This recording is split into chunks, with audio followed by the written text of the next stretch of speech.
I haven't pulled in a long time. You may notice that through looks up. Let's see. Well, we got a variety of cards up here.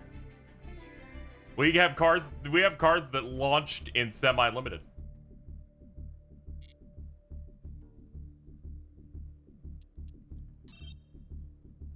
Let's get started. All right, nothing too crazy.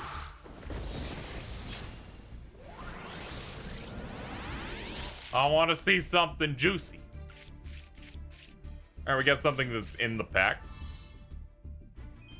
Yo, I got Fluandereeze and Eaglin. This dude just hangs out.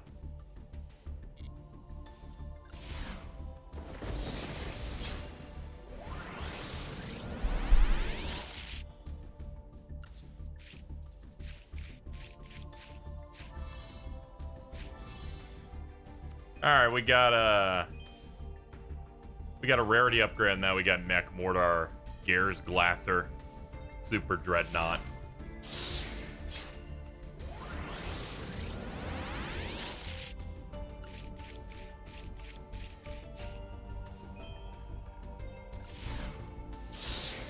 Ha!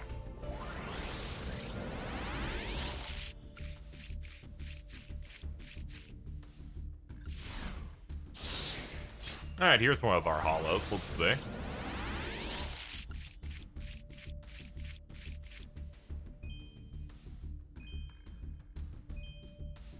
I understand how there were 3 upgrades in there. That makes sense. Thank you, Kamar Kilwa, for the gifted.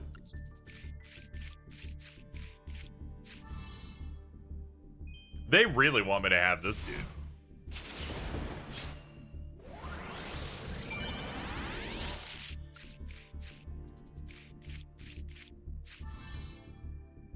All right, we got Fluandereeze and Rabina.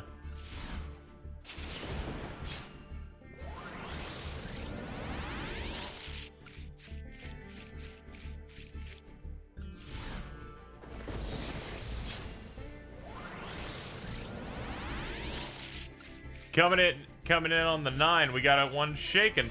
Small World. There we go. Thanks, Utopia. Please open these nuts.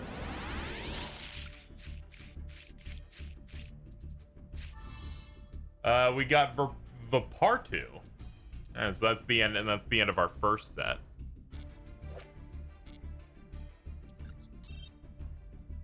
I am now guaranteed something juicy in this next one. Don't worry, I always come prepared. Next!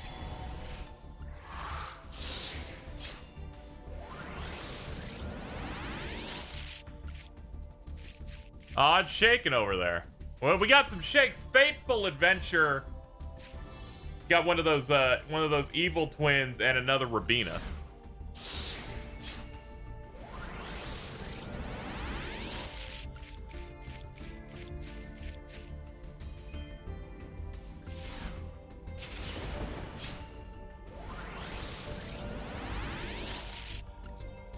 Another shake. We got another one of that girl.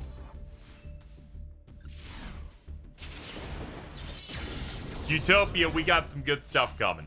You can cut this thing open. I think yeah, that should make 3 of those now. All right, we got a double. Rabina and Fluandereeze in the Unexplored Wind. So now we have a playset of that and a Royal Rare on this thing. That's cool. I don't know anything about this archetype at all. You can conduct tribute summons that require 2 by sending 1 monster you control and 1 opponent your opponent controls to the graveyard. Instead of tributing, it will be treated as a tribute summon during your main phase. You can reveal up to 2 winged beasts in your hand and place them at the bottom of your deck in any order, then draw the same number of cards.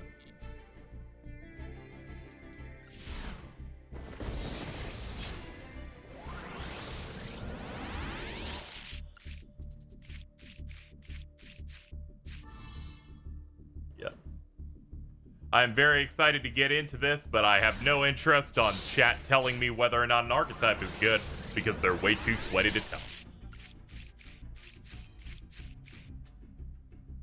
I love that they keep saying, yo, Aquamador, though. And I'm like, sure, man. Sure, dude.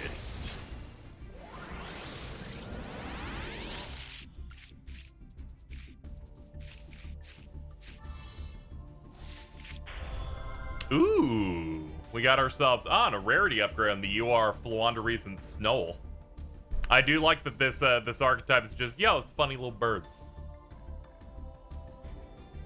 Once per turn while you control this tribute summon card. Ah, okay, so this goes together with the continuous spell that lets you tribute your opponent's cards to put it out.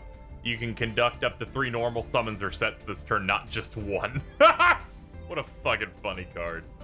While this is tribute summoned in the monster zone, if a monster attacks a defense monster, it does piercing. Once, that's pretty good. Once per opponent's turn, quick effect. Banish 1 card from your hand. Change all special summon monster your controller your opponent controls to face down. This seems like a good headliner. Has he got any cute cards? I'm trying to get the cover girl. We'll see if we can get that to happen. She's a part of the incredibly oppressive card engine that they got going on. The live twins are kind of oomphy.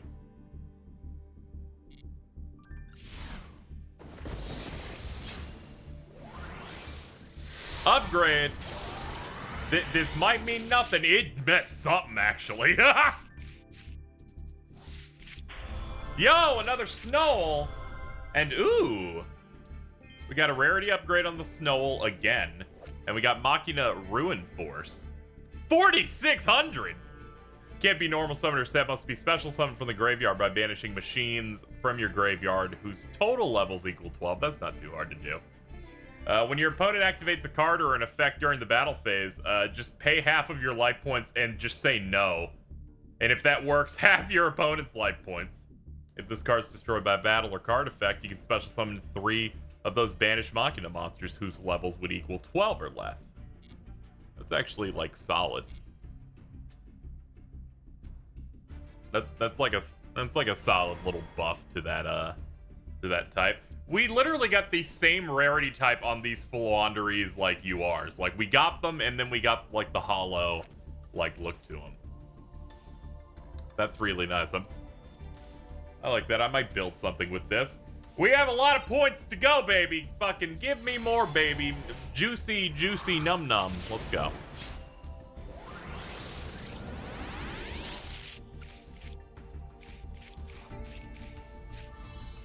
Alright, we still have plenty of Rabina.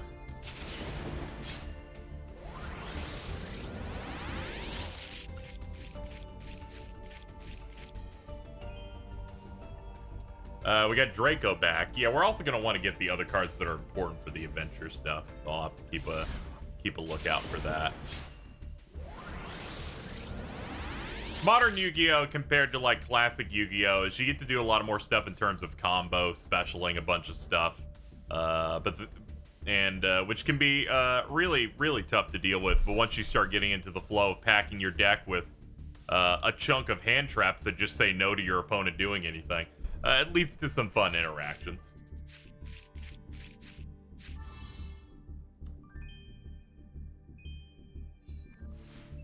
Look at these dudes. They're doing their best right now.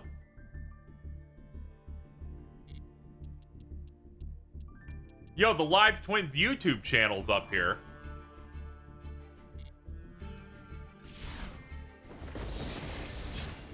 It may seem oppressive with long turns, but so long as you load your deck with some hand traps and stuff, you'll have ways to respond and mind game with your opponent.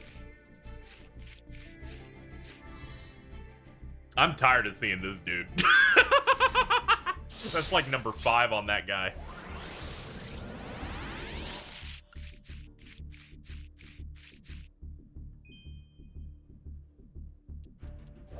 Oh, this guy looks great.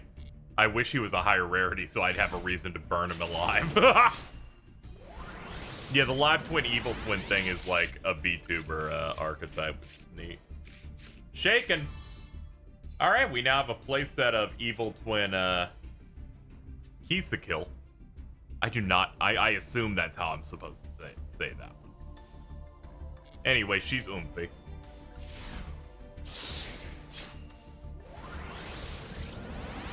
They're like, ooh, you want the boat archetype so bad that's based on sushi? The Sue ships? You really want that shit real bad. Alright, we got the magic key. I think we have 3 of the field spell already now. I think we're gonna do a check-in on things we don't have after this poll. We have to do our check-in.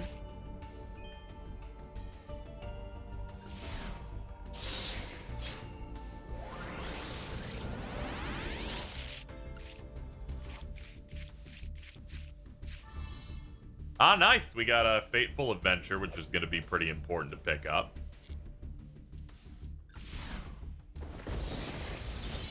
Utopia, what are we getting on the last crack? Upgrade. We got an Ultra in here. Empan and Rite of Aramasir. There we go. This is one of the headlining cards. We are cracking open the actual oppressive cards finally. Very nice. I joined in the first...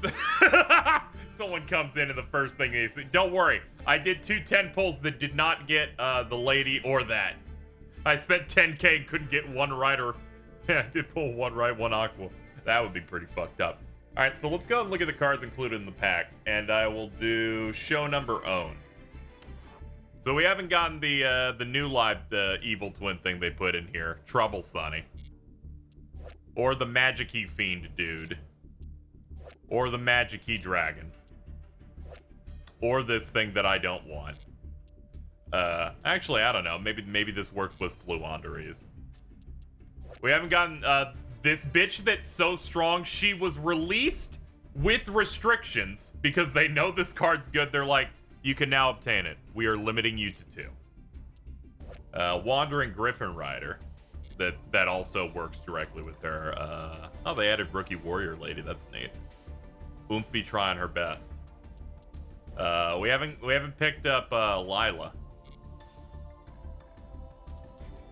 Okay, there's this sushi ship we have not hit up yet.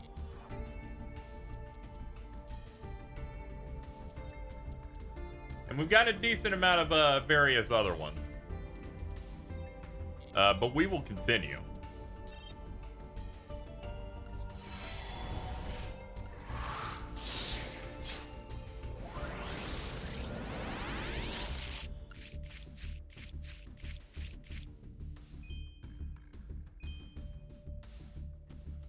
Let's see.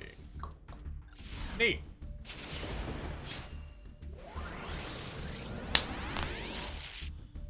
Remember, chat, if you see anyone telling you what's good in Yu-Gi-Oh! Or what's bad, never trust them. They're too sweaty. Did they add the scapegoat, buddy? Yeah, you have to max out the current dual battle pass.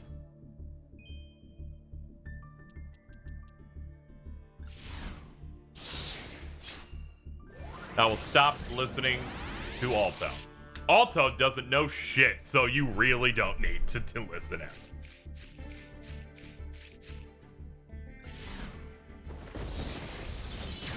Woo! You tell me what we got.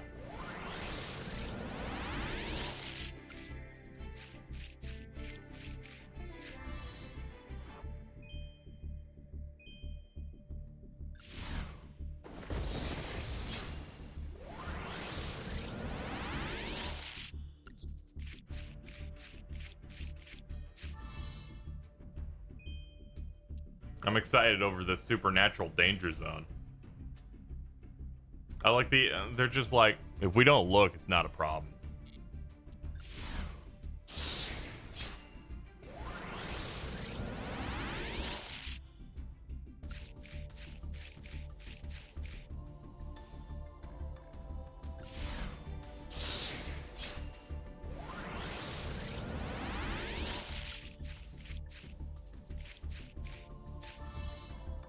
Okay, finally got one of those. Actually, I haven't gotten any of Lila until now.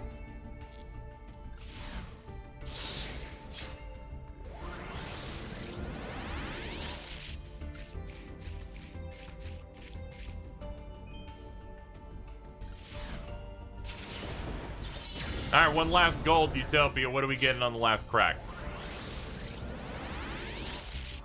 Alright, we got, 3 things. 4 things.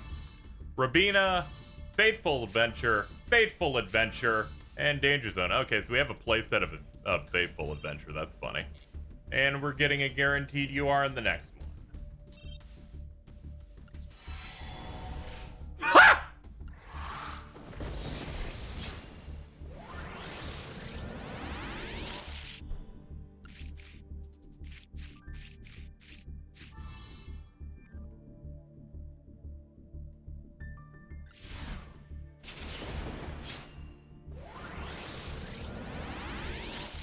See, the greatness about how many you play of a thing is it depends on the person. Unless you're sweaty.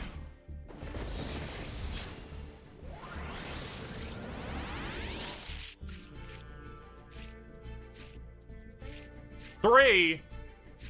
The part 2, that one again, and alright, I have 4 of those now. This is gonna be good for dusting.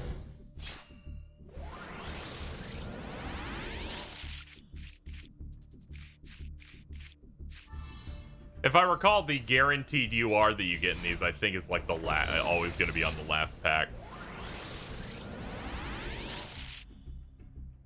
Fun fact, that Utopia animation tells you that one card rarity is more plentiful in the pack, i.e. your pack will be filled with more R, even if you have a yellow background. Oh, okay. That actually makes sense now.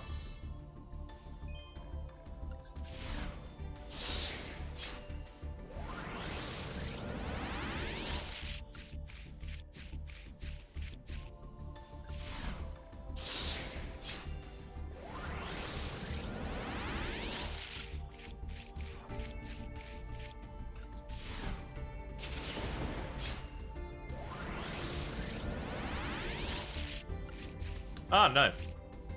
Nice. Bird. Hey, rookie. Nice.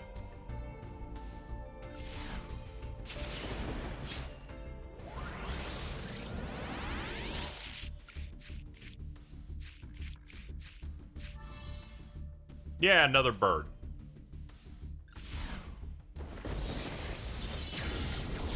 Alright, let's get some upgrades. Let's see. Get some plentiful, bountiful harvest. Hey, there we go. We've got none of that, dude.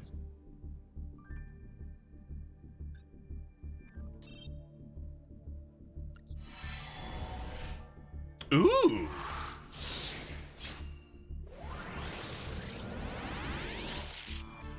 We've tunneled to the depths of the rainbow's colon.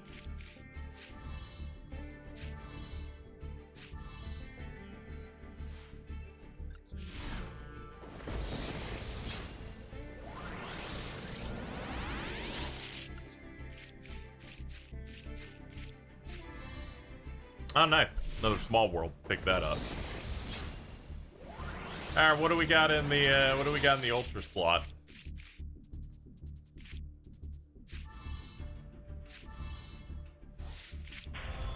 Hey, there we go. We got Trouble Sunny. Got Trouble Sunny, and it got a slight rarity upgrade on that. That's neat.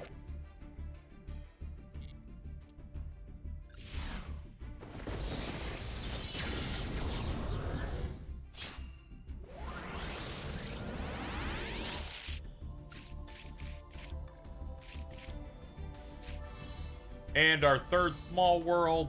Who knows how many of those fucking Gunkin class ships I got at this point.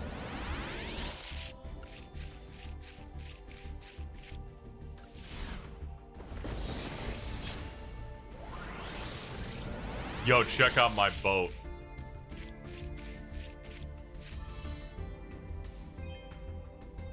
Ooh. I like it when they flip and then they get shinier. Makes my brain feel good. Ah. That bitch be shaking.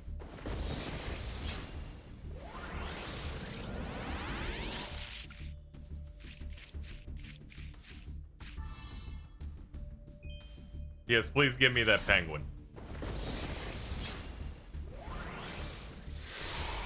You have more boat than the actual boat effects on dip ships. That's more of a slam against Jordan not doing his job.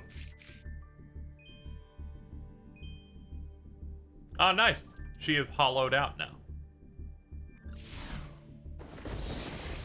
All right, 10th.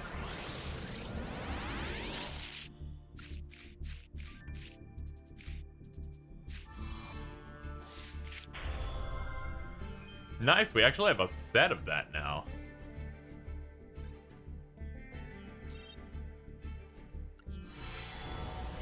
You know, I had planned for the long haul because in terms of leaks, there wasn't too much I was really looking forward to besides this. So I'm willing to give them the entire fucking the entire fucking bank that I had been saving up for the past like month plus. Nothing will stop this train. I'll have so much shit off this that I will that I can just craft my way to it, even if I don't get it.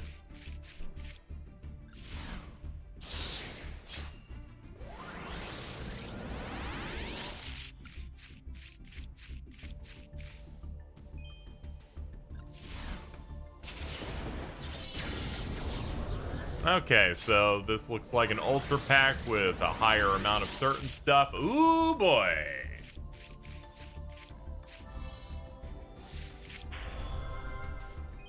Another Ruin Force? Oh, it got upgraded to holographic. Yummy.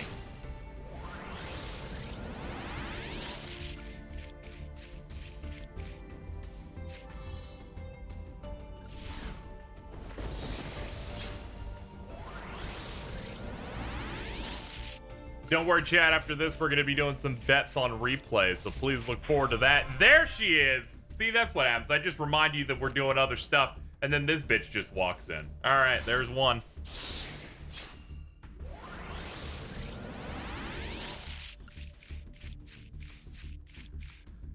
All right, we got their most important. We got one copy of their incredibly important spell card and one copy of her. That's pretty good.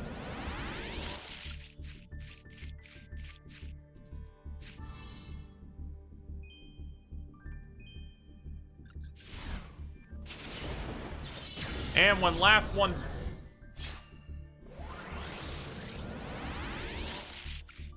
And it's the last one. There we go, baby. All right, nice. All right, 110 pull, and we got two of her, and you're only allowed two per deck, so I've now maxed out on her. All right, that's pretty solid. All right, let's show number owned. So we have that. We need another right. We do not have any Griffin Riders, though. We're still waiting on that. We haven't gotten any of these. We have 6 of that thing. We got 4 of that thing. A lot of this other stuff we have a decent amount of.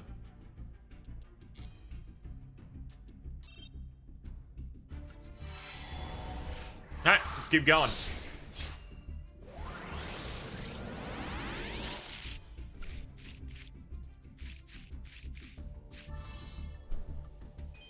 That crocodile's open his mouth.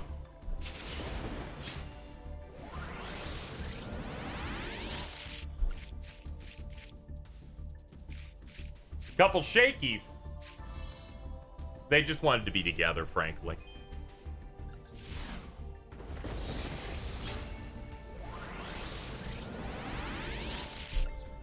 Shaky. Shaky. Alright, we have a playset of that. We're definitely not going to need 3. Which means only good shit.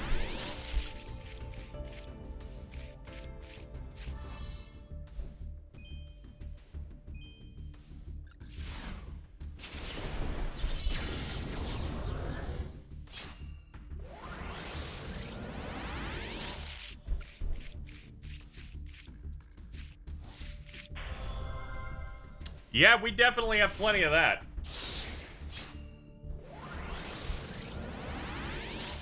It's true, Ultimate Bark. Please. This is a private matter between us. No randos involved.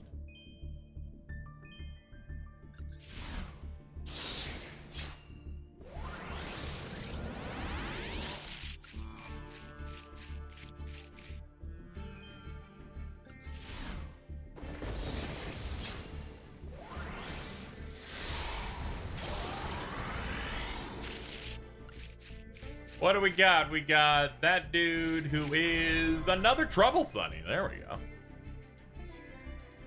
Game's gonna trick me into playing fucking twins. It's gonna trick me into encroaching upon Ultima's deck.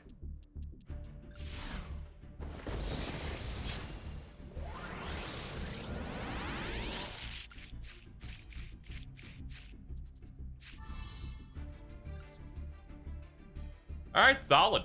Solid. Not the stuff I wanted, but that was still a 10 pull that gave me 3 URs.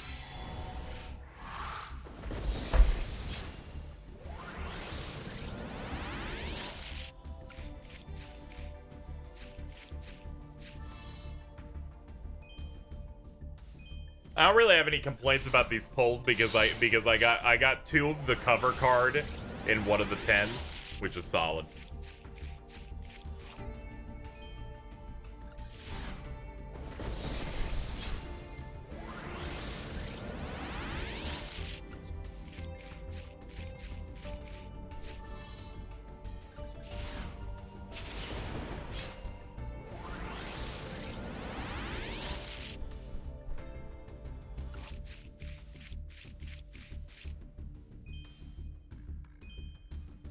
I noticed on PC, people are able to, like, slide their mouse to open the commons really fast. It's too bad console can't do that. There's a little bit of swag to it.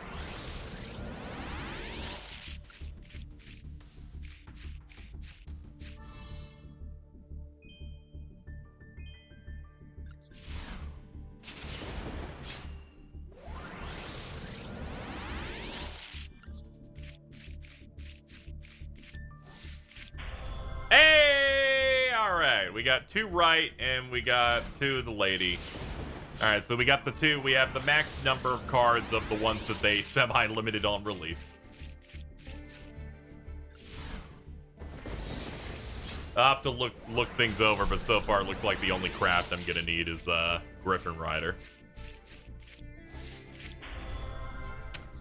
We got a fucking extra one. I'll just grind this bitch into dust. I don't need her. I'll put her in the fucking shredder. Oh, nice. Got another fiend.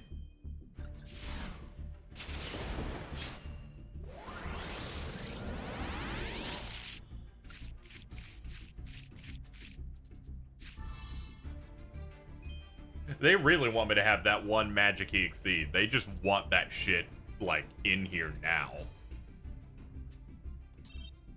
Well, last one.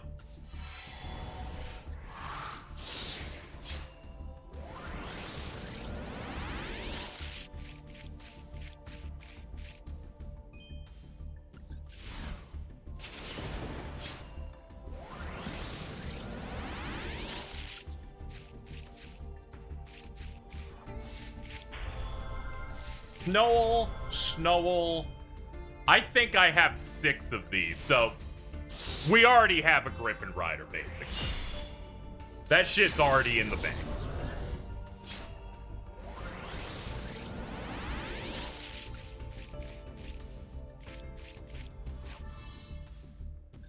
They were like, let us upgrade your pack because you don't have enough of this fucking boat with food on it.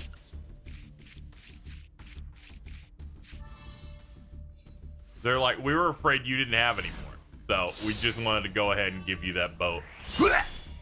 Sorry, it started throwing up a little bit, and then they're like, all right, here we go. Let me rip it open real quick.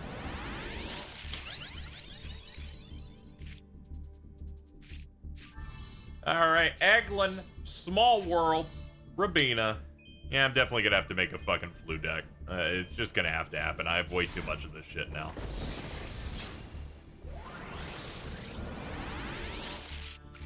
All right, we got an Ultra. We have a play set of these 2 now. I think I might have to think about it. We got double-ended.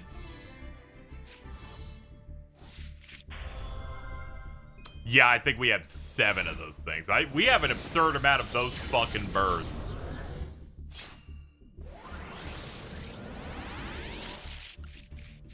All right, what do we got on the end? That is 4. That's a rarity upgrade, though. That's the one I'll actually keep.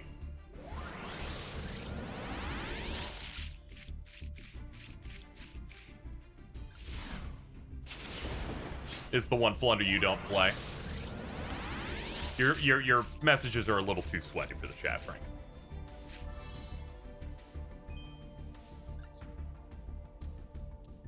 All right, I think that's about it for that. You know, unless one of my cleared missions gives me 60 juice. No, give me 5. Fuck it. Fuck it. I'll buy 50 gems or whatever. That's not a big deal.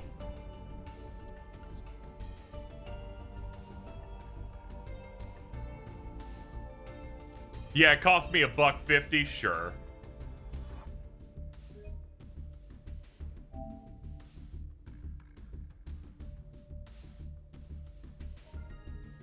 You can play the game for 50 gems. I would be short too.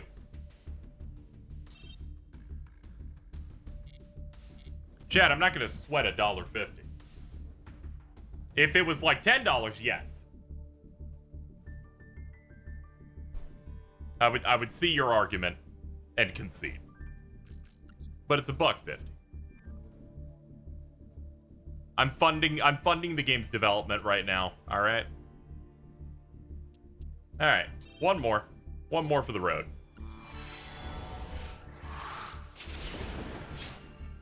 Have I bought the new fields? I bought one field. I bought the E-Hero one. Because that one looks sick as hell. Also, it's thundering a little bit outside, so if the stream disappears, that's why, you know. You have to contend with the fact that it's summer and I live in Florida.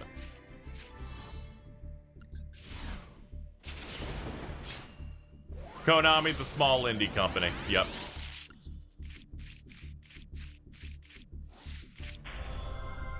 Apex Avion. We do not have any of those.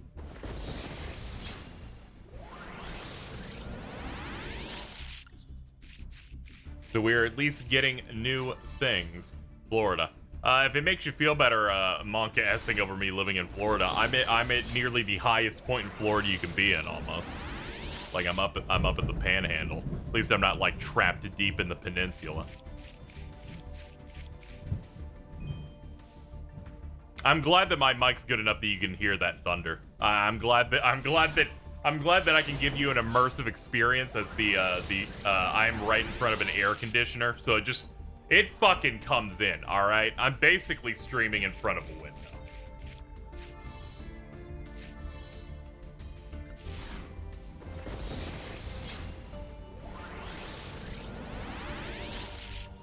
All right, we got a hollow in the front. Magnificent map.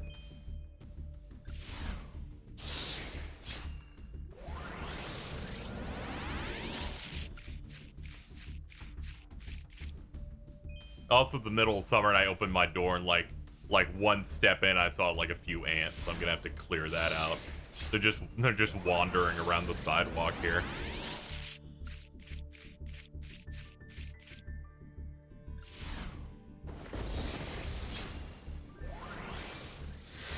It's nothing crazy. It's like 10 or 12. All right, last pickup is another avian. All right, that's cool. It's the one thing we didn't get in the other polls, and they just gave us 2. All right, we're gonna hit OK on that one. We're gonna go deconstruct really quickly.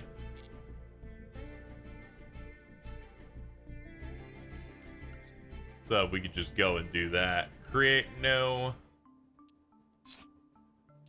Dismantle all extra cards. There we go. Let's. Let me look at extra URs I happen to have. All right, so we came out with 3 of that. 3 of this. Yeah, we got some pretty solid. Oh man, we have like 3 of the rarity upgrades of this. At the very least, I can I can crack one of those. At the very least, I can just dismantle one of those. It's fine.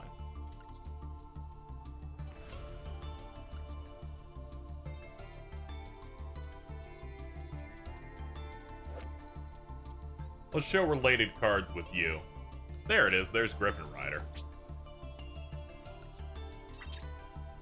Alright, there we go. We got him now. Neat. Alright, well, I've gotten my closure for the stream. Now, continuing my usual Yu-Gi-Oh! Stream in which I don't actually play the card game because, we have channel points to get to fucking do things with. We need to get started, chat. Alright, here are our rules. I show you the first card. The first card in an opening hand. And then you use that to try and bet whether the top or bottom side ends up winning.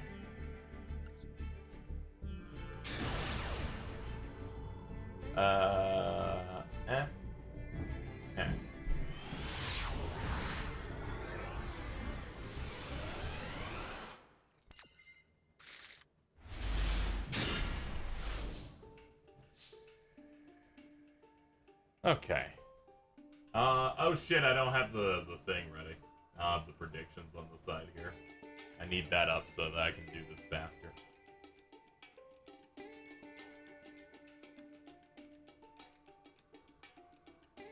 Oh, I gotta dig through here. We haven't played this forever.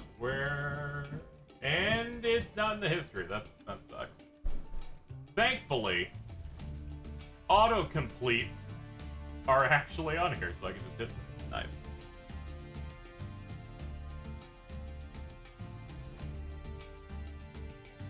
Fencing Fire Ferret is what the opener is on here. That's what they got over there on the bottom. On the top, we don't know. Bottom is going first. We will start the prediction now. Choose who will win. There's a Dragon Maid buddy on the top player. It is cute. It is Oomphy Chungus. There's Thunder outside. It is 3:50 in the afternoon.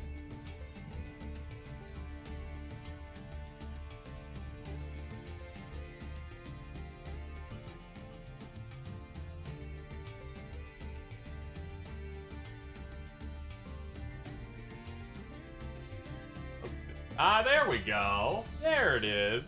Alright, so the total on this is, most of the people are believing in the bottom. Alrighty. Toll. Cauldron of the Old Man. Just Desserts. Dark Bribe. I wonder what this deck is. They're gonna use the Cauldron, get a counter. They're gonna do and they're gonna do a Toll. Gain some life points. Each player must pay 500 life points to declare an attack through the effect of Toll. We're gonna get 3 sets and then start a Synchron. Get Arrive and Light into the hand. Arrive and Light's gonna hit the field. Gonna put a Start of Xiaolong is on the top. And that's all they did. Drew a Self-Destruct Ant. Got 2 counters on the Cauldron. Gonna gain 1,000. Gonna set a Self-Destruct Ant. Each player takes 1,000 damage off the flip effect of these. Destroyed by battle or card effect. Inflict 1,000 to your opponent. They're gonna pay the toll to attack that, which means they're gonna take more damage. And then the effect of Self-Destruct Ant pops as well, so the flip effect and destruction effect both stack. We're gonna hit 3 counters on this. We're gonna pop it, deal 900 to the opponent, then set Secret Barrel that's gonna deal damage based on the amount of cards on field and hand. But first, Just Desserts for 1,500, and then Secret Barrel for even more. So we're gonna watch these both resolve, so that's 16 and 15. They're gonna flip Xiaolong, and they're gonna link these 2 off for Halqifibrax. Then they're gonna bring out Junk Synchron, play Stardust Flash. Then they're gonna Dark Bribe the Stardust Flash, so they have to draw instead of actually getting the activation on it. Let's see if their draw yielded anything. They're gonna set, activate, Stardust Synchron, bring it back to the field after tributing. Then they'll get Majestic Absorption. And they're gonna pay the toll to attack the Fencing Fire Ferret. that'll then target the Synchron, blow it up, and deal 500. They're going to pass over. They're going to draw. They now have 4 counters on their Cauldron. And they're going to do 300. Hulk is going to chain.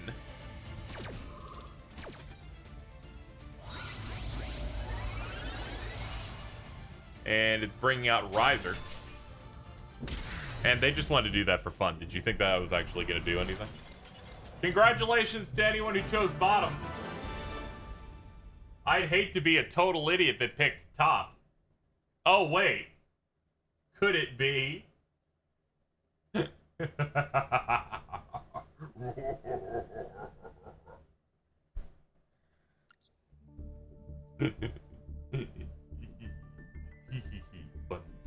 Hold on, I gotta hide the hand here. There we go. I still have a lot, I'm fine. Alright, we'll see about this. Not a good start, but we'll see how things go.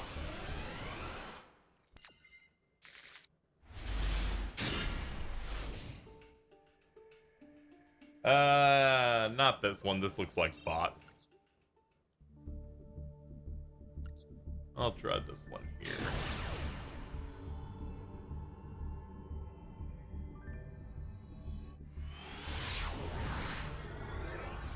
How does Synchron deck brick? I don't know what to tell you. Some decks can just brick, man. It just fucking happens, dude.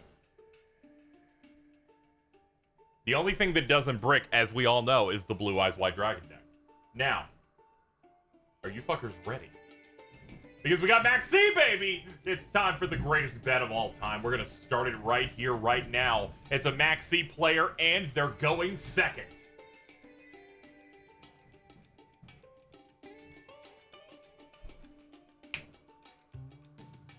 Make your choice.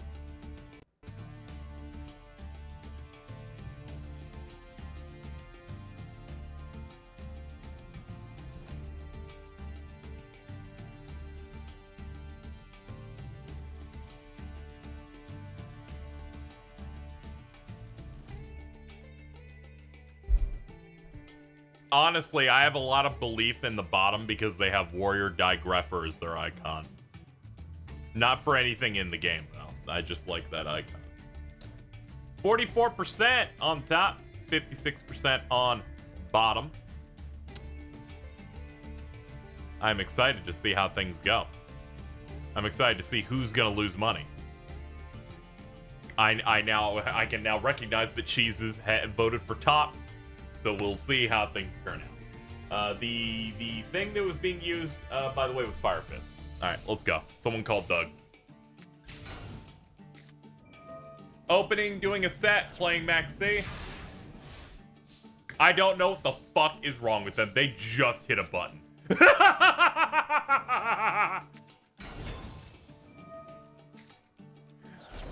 Let's see. The opponent did some fucking white shit.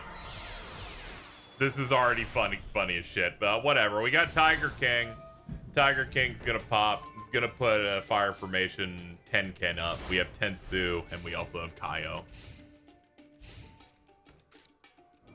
Harpy's Feather Duster! Oh my god, you have no answer. Well, there goes all that. Alright, well, they set and it completely blew up their entire back row. We're gonna play Power of the Guardians. If an attack declared involving the equipped monster, place a spell counter. This card gains 500 for each spell counter on the card. If it will be destroyed by battle, you can remove a spell counter instead. So they're all about keeping Tiger King out.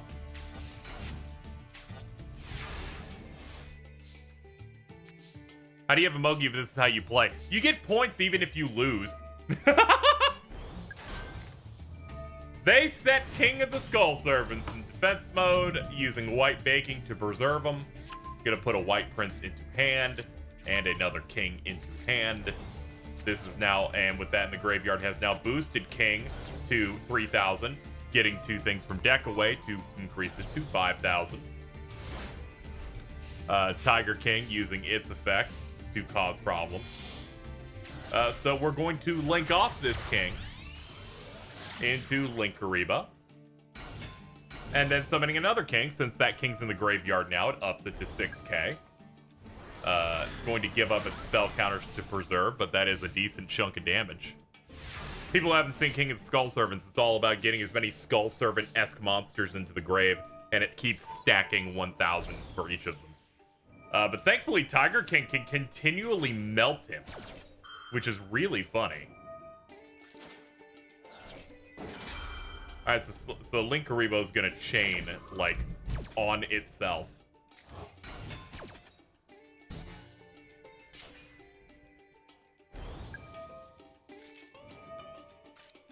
We're gonna totally fucking ash this White Prince.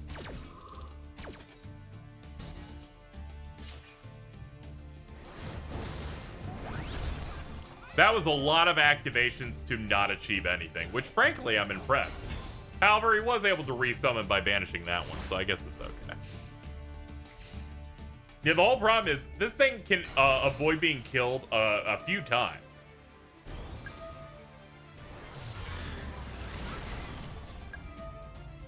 Every time it gets targeted for an attack, that's just gonna keep happening. The damage is impressive. At the very least, Tiger King can only drain one of them of their delicious juice.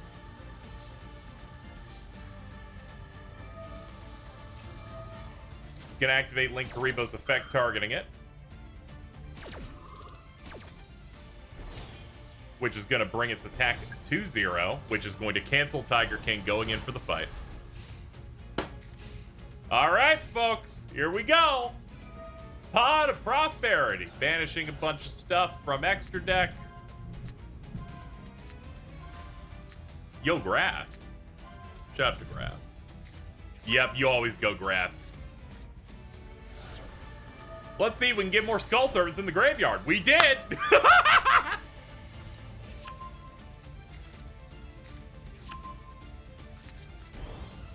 Yeah, let's up that to 9.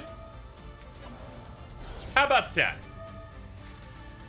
11.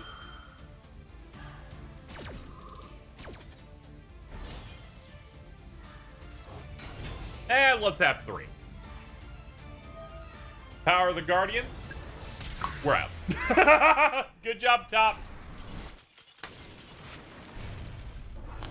You love to see a match end with literally all 3 of the kings out there at once. Choose. Congratulations to everyone who voted Top. You feel the great honor. You did. 11K payout. Yeah, your Top was the underdog here.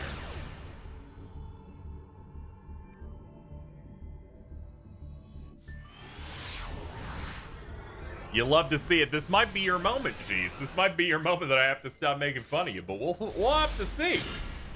What we're gonna need is something where you can get a lot of information off the first card that they played. You already know this is a setup for the fact that they got an Ash. It's Ash playing first.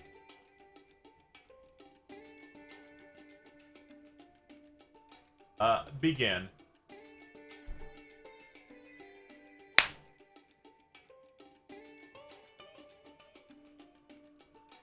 Yep, you have all the information in the world. This Ash essentially does nothing in the opening hand going first. It has much more advantage when you're going second. All my apes gone.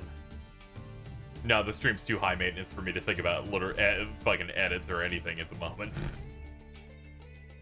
Stresses me out. Alright. 63 for top, 37 for bottom. I'm interested in seeing how this ends up going. Alright. Where is that? There it is. Alright, so it's Blue Eyes on the bottom, by the way. Alright, we're gonna use Future Fusion. Jeez, fucking ran to Blue Eyes. MST. Well, that solves that problem, alright. We're going up against Secret Six Samurai. Kizaru. Alright, we drew into Maiden. We're gonna summon in our turn. It's really hard to hold composure when I see there's clearly a Blue Eyes deck on one side. And then I get met, and then I'm like, I can't give away that it's a hilarious deck they're going up against. I also didn't know that fucking Great Shogun Shien had a fucking cut-in. That's really good. Love that funny little man. He made their pussies pop in 2006. Alright, so we got a Blue Eyes on field and a Maiden on field. The opponent's, nice. There's Mizuho. We're gonna do that and pop that. We're gonna Call of the Haunted. Put that motherfucker back on here. We're gonna Ash the Kizaru effect.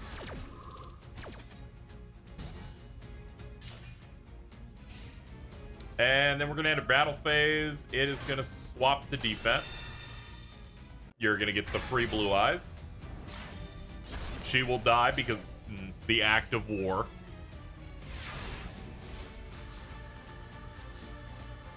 And we're gonna draw into another Return of the Dragon Lords. Might as well fucking play them while we got them. And that gives us 2 of the bad boys on the field.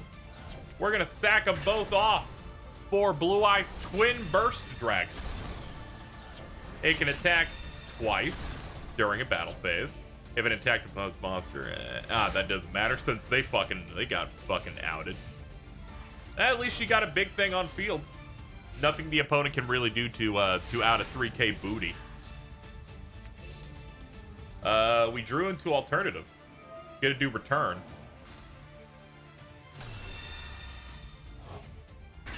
Alright, regular Blue Eyes is in the thing. Great Shogun Shien activated its effect, where he can survive if there's another 6 Sam. We're gonna use Silver's Cry quick play spell, which means we get to put in another fucking Blue Eyes. We're gonna take out, what was that? Shien's Swire, and attack directly for 3K, and for the finish! Call the Haunted's gonna stop this from being game immediately.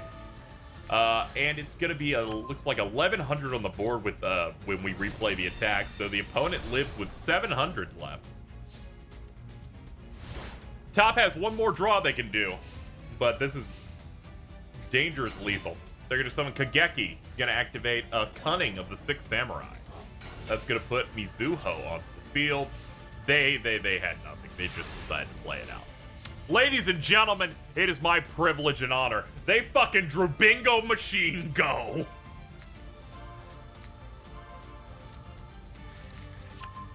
They will reveal the Blue Eyes in their hand so they can summon alternative for free. Fucking do that. They're gonna polymerization all of their dragons to bring out 5-headed dragon. 5,000 attacks. That's what I like to see. How did it take us this long to get a based Blue Eyes game? How did we wait this long? If you voted for bottom, enjoy your fucking money. This is what I like to see. I like to see a level of bad manners from a Blue Eyes player who fucking hard plays Poly. I'm winded. Can we stop now?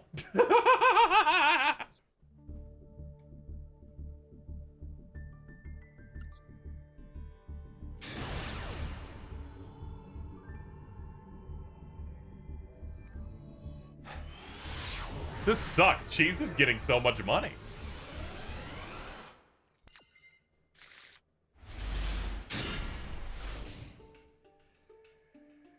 It's because she's getting so much information on these opening cards. But this time, she's going to be going in with even more than she could even realize, chat. It's an Ash Blossom. There's no information, actually. But they're going second, so they have advantage in being able to react to the opponent's opening cards. Okay, we're just going to...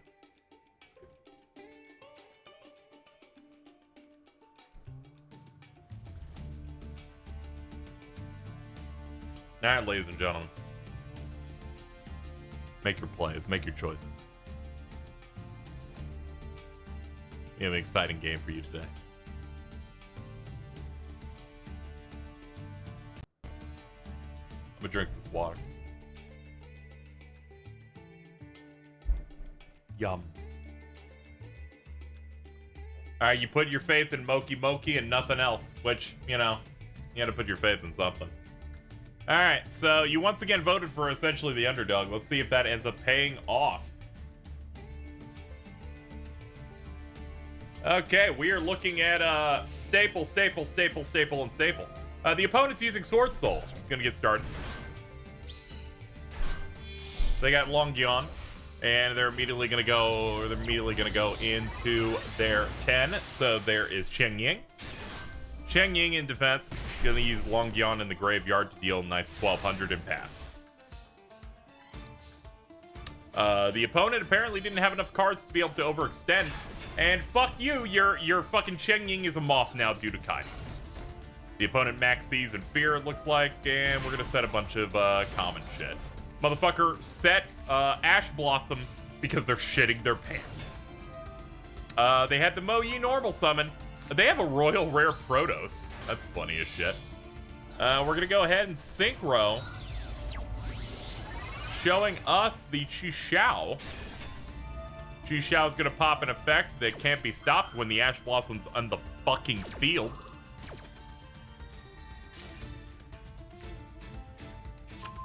We're gonna get a Longyeon into the hand. We will then activate its effect through hand. Discard, put that out. We now have the 10 and Nibiru time. Fucking rock. Which they will immediately sack off for Protos, selecting Light. In response, the opponent's gonna Forbidden Droplet. Essentially to stop the effect before it starts. And now all we're looking at is a battle of beat sticks and almost no cards. By the way, did you know the opponent's running Tri-Brigade? Because I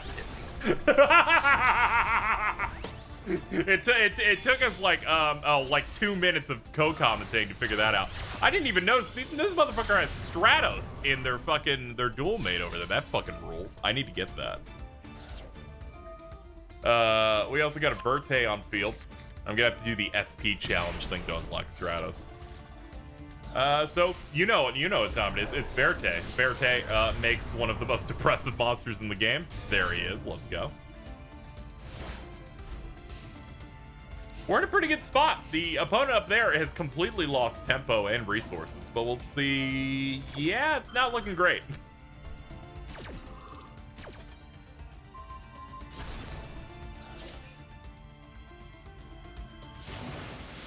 We're going to bring back Cheng Ying, which does have a decent amount of power behind it, but Phoenix Enforcer is not going to leave that fast. You need some resources to keep him from, like, leaving. Because if he's destroyed, he can just come back during the standby unless you remove him from the graveyard.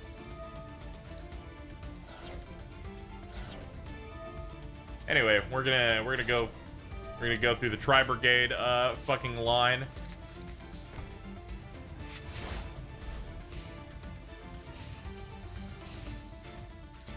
Off the top, Pot of Desires, I couldn't ask for much better, honestly. They're gonna activate Revolt.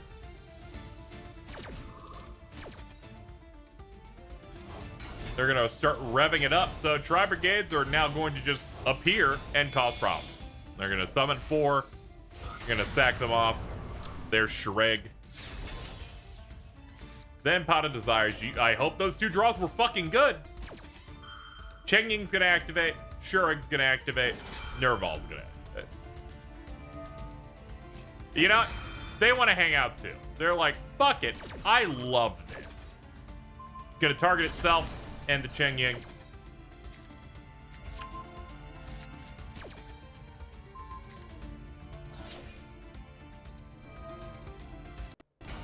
I like how there's like no target on field, so it just had to say you will kill yourself now. All right, opponent actually had a combo with Taya at the very least, so we got ourselves Draco Berserker of the Tenyi hits the field with 3K. Gonna go ahead and put one of those into the graveyard and deal 3K to the dome. All right, what can we pull over here? Drawing into Droplet. Destroyer Phoenix Enforcer, of course, comes back to the field. That's just an oppressive force. We're gonna Harpy's Feather Duster that back row. Who knows what that shit could be? It was Pot of Desire, so it was a bluff.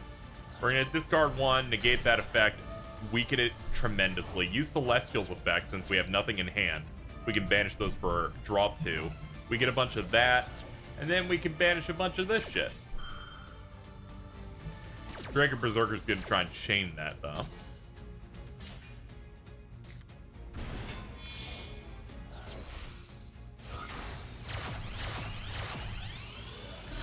And there's access code. This is the ultimate finisher there. We're gonna buff that little dude up to 5,300.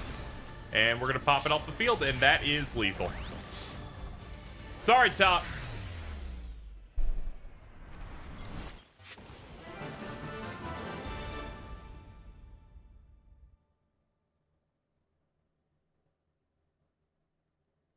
Another exciting game here in the Yu-Gi-Oh! Stadium. Alright, we're gonna put up the screen. She's getting a little cocky. Uncle Ben, what happened? Sure. Really, it's just DP. DP is so oppressive, and it came out when they had like no draw power. If they had it called by, it would have slowed down the nightmare.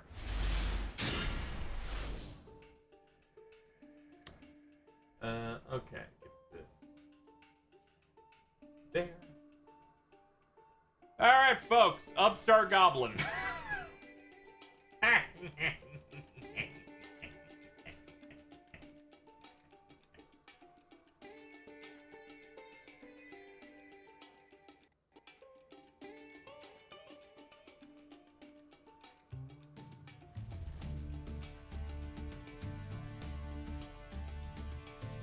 Yeah, they both have the same rank trim, they've decided. One of them paid money for a waifu. That's all you know. All in on Goblin.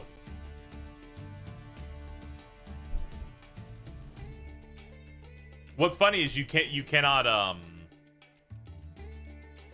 like how people always base things on ranks. It just means that one season they got that 1 point. Wouldn't be shocked if situation is someone's like, this person's in gold, and it's like they might be way higher ranked. They just don't think to customize their shit. Anyway, people really don't give a shit about the top. Like, honestly, it's truly harrowing. Anyway, we're rolling with some fucking stop playing the game.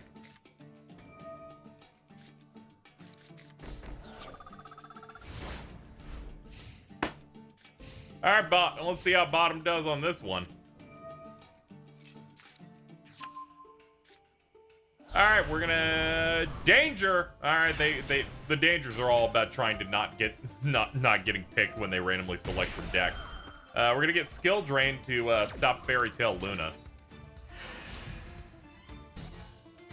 So no effects will pop out. We're gonna have another Bigfoot. It's gonna randomly choose, and it was not Bigfoot. So we get another Bigfoot onto the field. And the Irish Sword Soul. Also, let's fucking go. We have now plopped on lethal damage. Thank God they had that threatening roar. That was it. Hey, Radiac. Long time. Long time no see you. We're gonna banish some stuff for that effect. We're gonna pot a duality. Let's see. Solemn Judgment, Magical Mallet, Emergency Provisions. Alright, let's fill the fucking field. What is their win condition? Their opponent cries. They're gonna immediately stop a threatening roar and then go into good goblin housekeeping. Then they're gonna emergency provision. This will get them some life back. They're like, I love these crackers. So they're gonna draw 2. That one goes back to deck. Accumulate fortunes in the hand. And the opponent couldn't attack, so despite the fact that they have over 10,000 on board. Not much going there. We're going to Magical Mallet, so you can choose the amount of cards you would like to retreat to the deck and redraw. They have a fucking Royal Rare Starlight Robe, which I think is particularly funny. They drew another Magical Mallet. They're going to choose Solemn Judgment. and Starlight Road. They're like, I don't need that. Motherfucking Clock Tower Prison. Now we're based.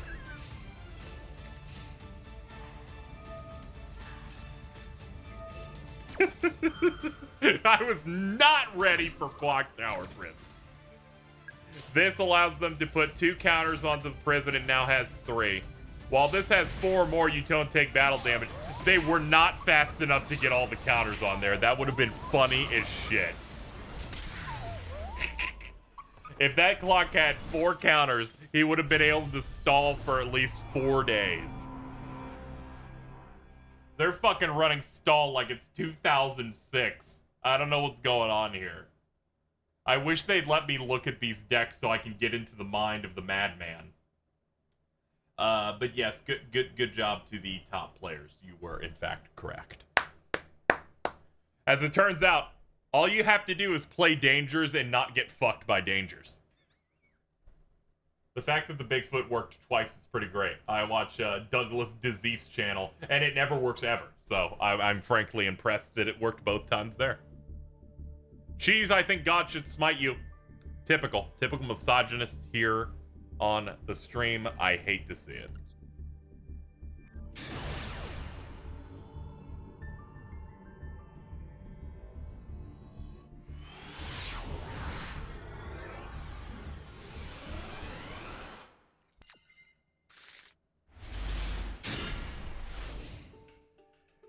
All right, good. It hit pause. Today, Twin Twister. The opponent is going first. They have a level of removal. That's all you know. I love giving you guys as much knowledge about the matchup as is physically possible.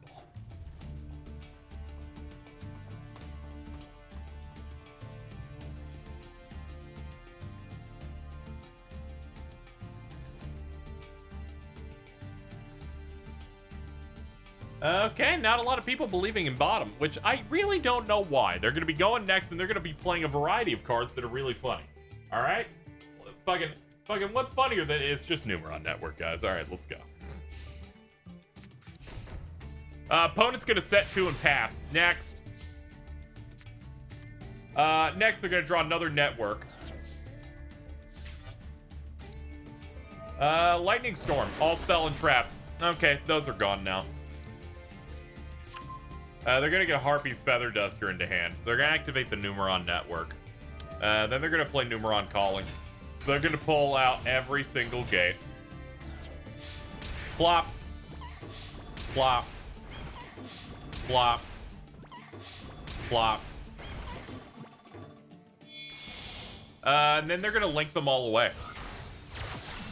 And Mech Knight Crusadia Avramax.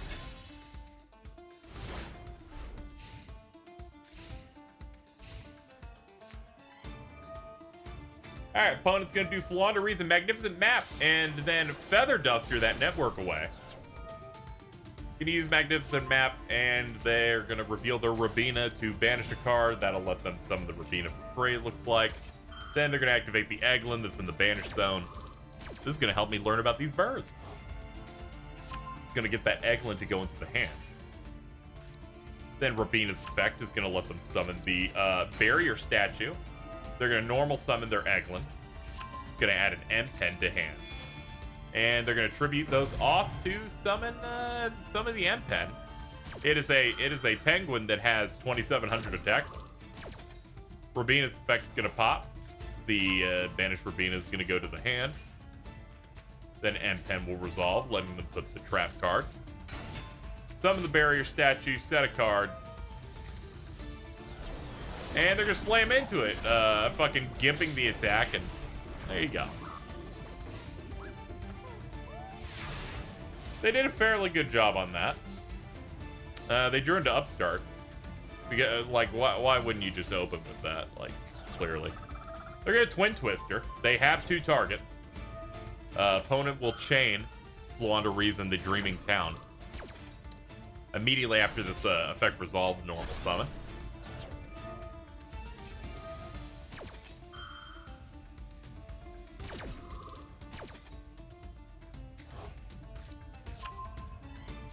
Alright, that goes into the hand.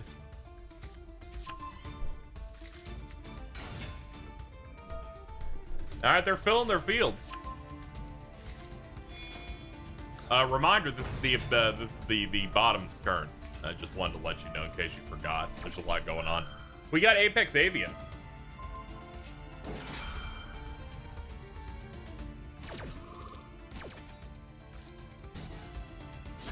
Well, that's a funny way of dealing with that card.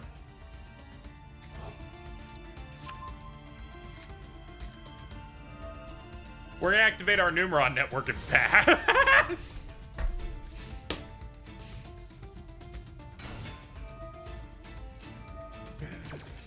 We know. We know.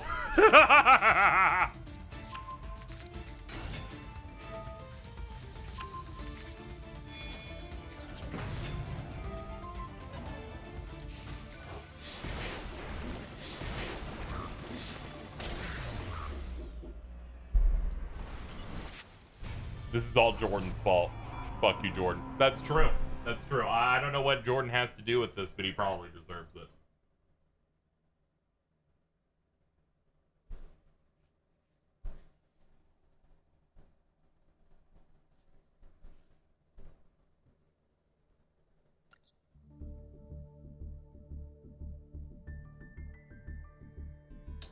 Also need to put that up. There we go.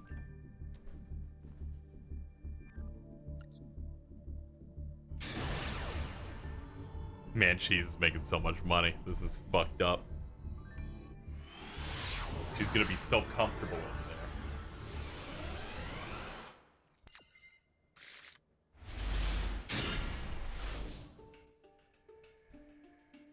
there. It's really disappointing, chat. It really sucks. I actually have information for you for once. And yeah, I never liked to have that. I like the ironic hand trap, but this one has Dark fucking Magician in the first goddamn card. Like, what could this possibly be, right? Fucking, you got the whole fucking thing. You got the whole fucking dinner. The whole steak dinner is right there.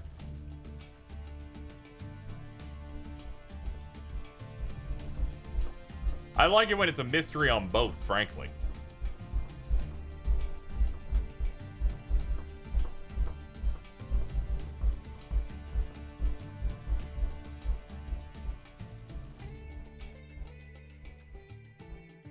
The sleeves up top are Dragon Maid.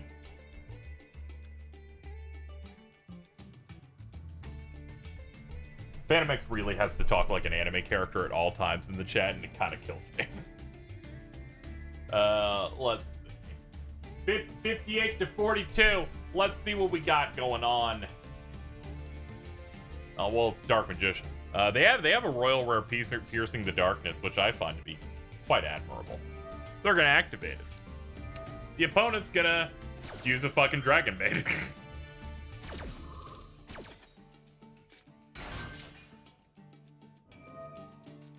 Then Kitchen's gonna activate, and the opponent's like already off to the races right from the start.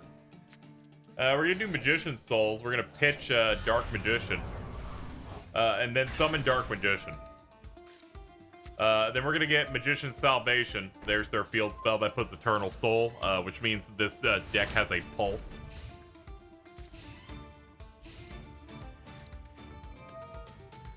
Then we're gonna get Dragon Maid Welcome.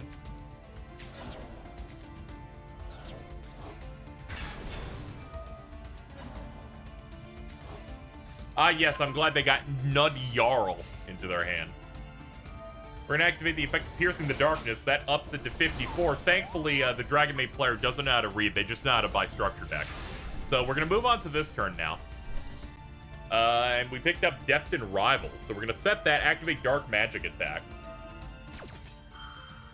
They're gonna chain with Iron Dragon and Tiamaton. Gonna put that to the field. This is gonna get rid of the back row. Then we're gonna activate Eternal Soul.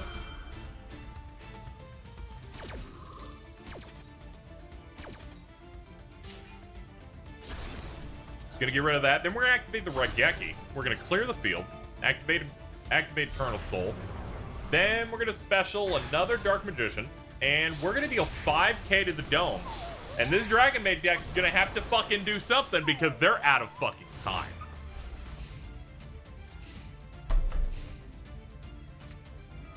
If they can play with their cards and not their dick, maybe we could see some sort of a good play here. No.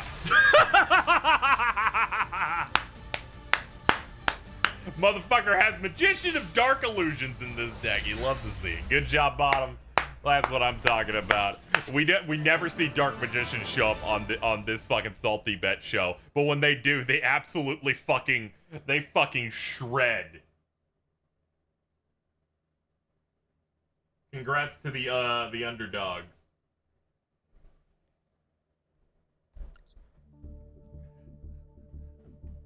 So fucking, that play was so bad. Read! You're like, I listened to Twitch chat and YouTubers that said Dark Magician weren't good, so I won't read any of their cards.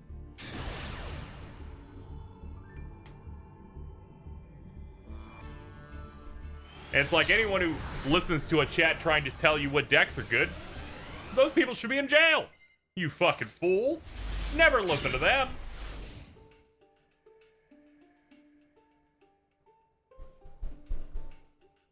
Next up. Typical Farf of yours. Even my chat does it, and those people, I'm like, fucking don't listen to them ever.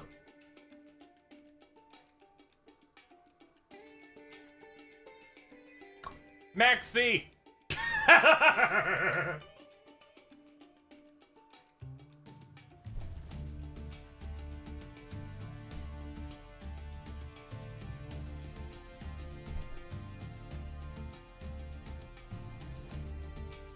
This Maxi has advantage because they are going second. However, the last time this situation happened, they played a Maxi for seemingly no reason.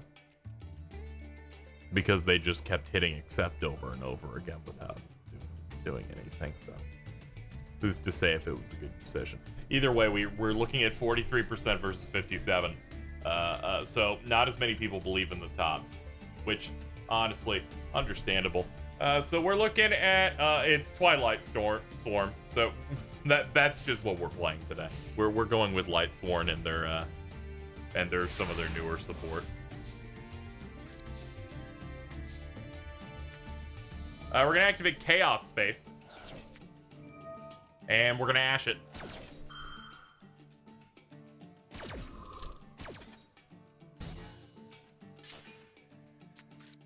So they paid costs, got nothing. They're gonna summon Lila Twilight Storm. Hit the dome for 17. And we're gonna move on.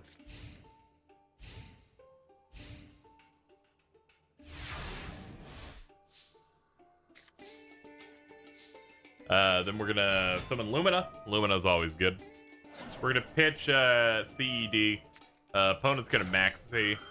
And they're like, I'd like a little bit of value here. That'll bring out Lumina. They get a draw off that. They're going to play Lila. They're going to pitch some stuff. Lumina's going to activate. They're going to pitch some stuff. And they're going to hit. And they're going to hit. And they're going to hit. All right, the opponent can't fucking play with their dick anymore. They're going to have to... They're going to have to do something. I put the controller on the ground too firmly.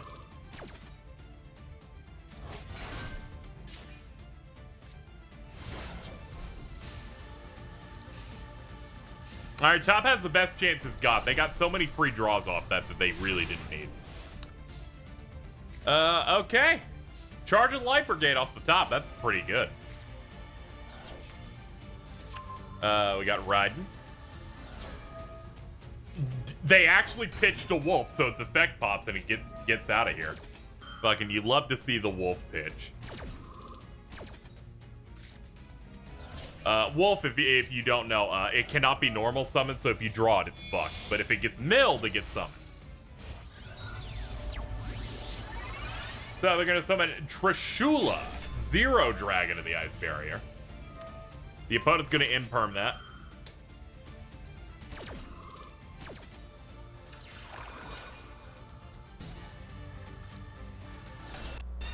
And we're gonna summon Judgment Dragon.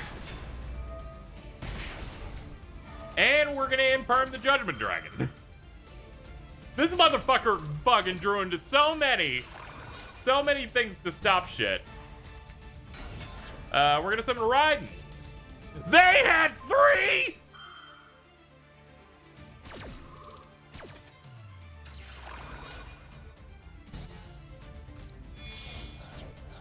I wish they drew into something that could, you know, fucking win. Anyway, Chaos Ruler, the Chaotic Magical Dragon, is Synchro Summon. Activates effect. Flip, we got Honest, Chaos Base, Lumina, Monster Reborn. We're gonna take Arch Nemesis, a Shambles. Samsara Dragon's gonna get banished so that we can put the Light Sworn Dragon into our hand. Swap it in, put it out, that's 44. They set a max C, it can pierce, we're done.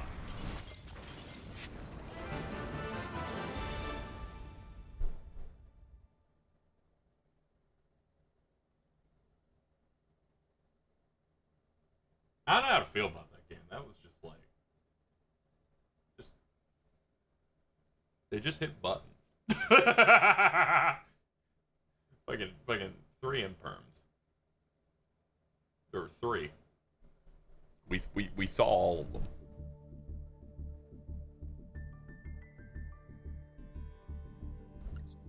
Okay, we're now prepping the next game.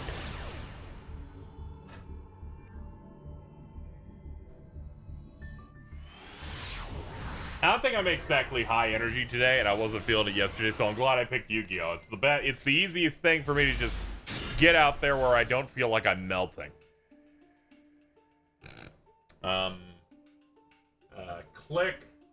Click. I need to have all this prep so we can do it quickly. All right. Toon Warrior. Who wants Toon Warrior? I do. It's Toon Warrior. This warrior's antenna can attune it to any energy wave. It can monitor transmissions from miles away, but always suffers from bad reception.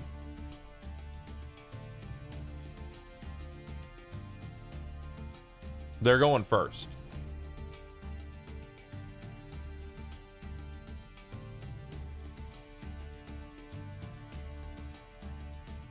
Everyone ran to top. But did you know that alongside Toon Warrior is Blade Knight?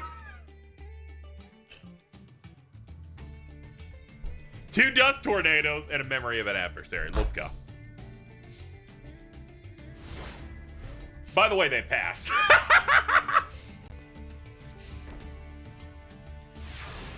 The opponent set 1 card and passed. This is the bot, probably.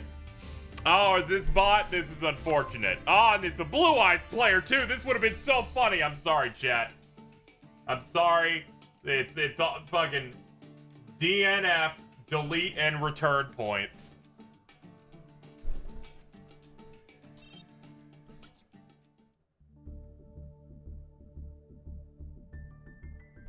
I will not reward anything based on bots. We want real people with real cards.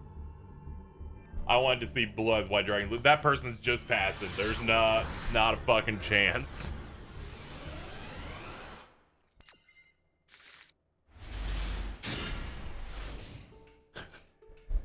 Sometimes you just see a card you haven't seen in like a long time, and that just kind of makes you feel pretty good about it. That's the best hint you're gonna get from me, by the way. Now, let's see. Sometimes you just see certain supports. It's funny. Swift Scarecrows, top card. That's not the card I'm referring to personally. But let's go. I still don't understand why bots exist in this game. If you have a bot running and it plays a duel, it's going to get experience for the duel pass. It's going to clear missions daily, so it allows you to not have to do anything and you'll still get gems. Their purpose is a little bit muted compared to when they had bots that could run that actually had decks that could win very easily with basically no effort. So then they would get a shit ton of gems. So they're getting significantly less because most of the bots now are just doing things that lose. But participation in this game still gets you stuff.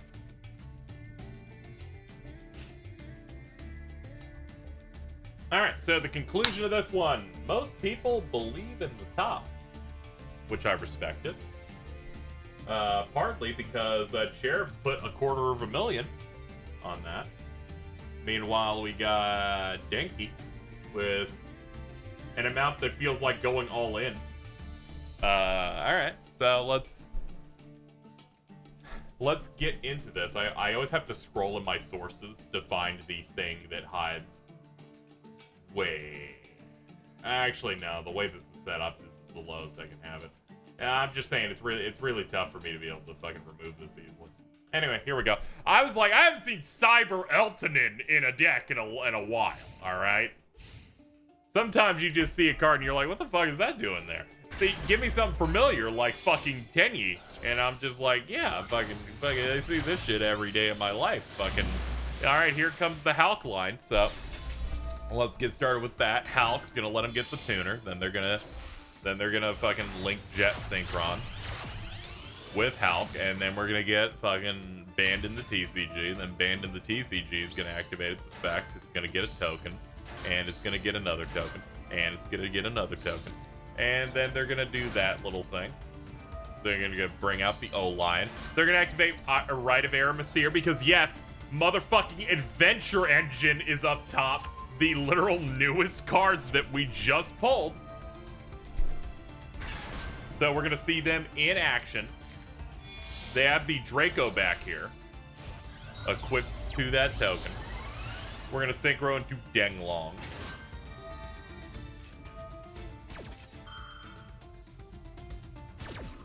Once per turn, while the rideable dragon's equipped to a token, you just bounce an opponent's card. Pretty solid. So we got tokens everywhere. We're gonna synchro summon this together. Give us a Borreload Savage Dragon. I like this dude. He is funny. We're doing a lot of resolution. Alright, so Savage Dragon's now at 4,050. We're gonna synchro again. A token to a Jet. That's gonna give us Herald of Arclight. That's good for maybe I want to just negate something. Bottom is fucked. Motherfucker summoned a Card Trooper, blew that thing up. I'm gonna be honest, I'm impressed. It in return, the opponent special summoned a better card. They have like 4 negates on field and a card that can just bounce. They're gonna Fiendish Chain the Savage Dragon. Then the fucking 9 Pillars of the Yang Zing's gonna come up in the chain. Gonna come up in the fucking clapback. The top up there is the equivalent of all those laser sights going on Moomcar at the start of the Xenoblade Chronicles 1. It's not good out here, man. Swift Scarecrow! And they're gonna chain with Borreload Savage Dragon.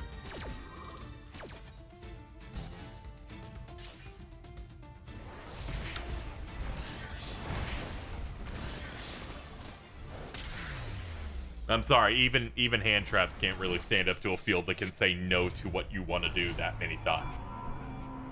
Whew. Oh, I gotta put on some deodorant after that one. That was sick.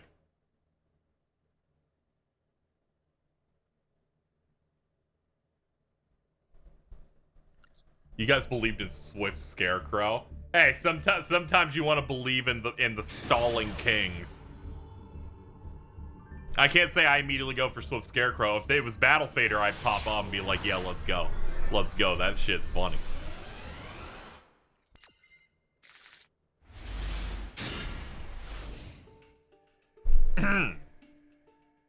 Click. Start prediction. Template. Next up on the list is Radiant, the multi-dimensional kaiju. It is a holo. Maybe this will get us a little something. Sorry for not clicking immediately, but the prediction is in fact live. As always, you got to be quick on the draw. You got to make your choices. We're about getting as many duels from the community of Master Duel as we possibly can. The opponent will be opening here. And since we have a Kaiju, that means the bottom immediately has their follow-up, which probably explains why bottom is winning by 80 fucking percent. Or they're winning by 60, but 80% of the entire book.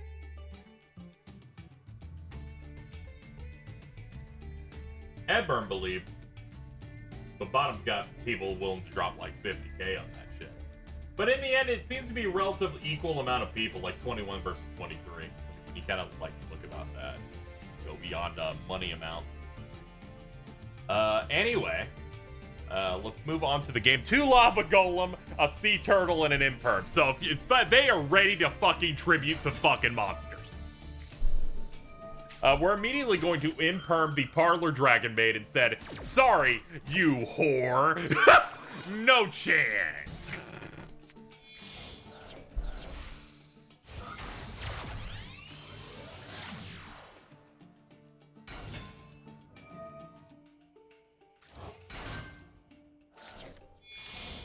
Alright, we're gonna do another link off Striker Dragon and the one Dragon Maid I always see in jar memes. And then we're gonna get the Heavenly Spheres. Allow me. Heavenly nothing, idiot, you're a fucking turtle now. Oh, this is so dumb. Oh, this is gonna be an incredibly stupid duel. I can already feel it in my ass. Well, now she got the Nurse. Nurse recycles, or Nurse, like, returns to the hand. They get the trap card. Then it pops one more time, and then we get Parlor onto the field. They're gonna pitch that to the graveyard. And they're gonna fucking Kaiju again. And then they're gonna summon the Lava Golem, and they can blow up the Lava Golem they gave them. And there we go. Nice clear. And since they have an additional Lava Golem on the field, whatever they build here they're gonna be able to pitch a couple of them again.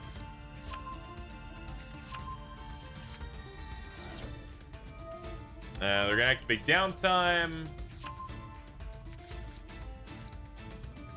They're gonna activate Dragon Maid Welcome. That brings that up to 600. Going to the battle phase, they're gonna cycle out what they had on the field to bring in another Aranus that has 2700.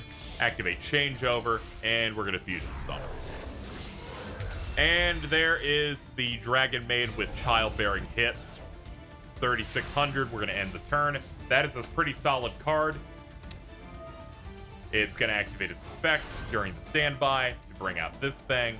And then they're going to activate Max C before the opponent can even breathe. And they'll pop that in there, activate its effect, pitch another thing. Main phase 1, sacrifice those two. Funny Lava Golem time. Nurse Dragon Maid's gonna return to bring out one with a higher stat line. They still have enough attack. They can now return to the hand due to the effective downtime, so they'll just break the Lava Golem. Main phase 2 will end, and we still have a Kaiju in hand.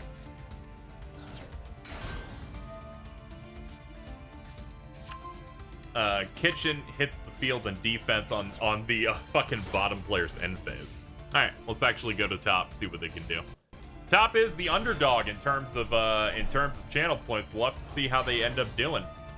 Let's see. We got a variety here. We got Chamber, we got Kitchen, we got Nurse. We got that Welcome in there. Hand power on top is great. But they have still not outed a 2800 monster. But maybe Shio can do something. We're gonna swap that in.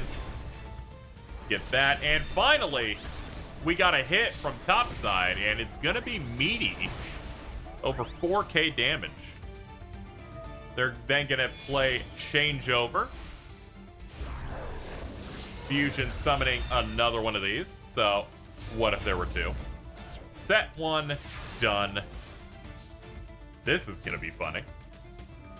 They're activate Shio on the opponent's turn at the very start. Gonna put that onto the field.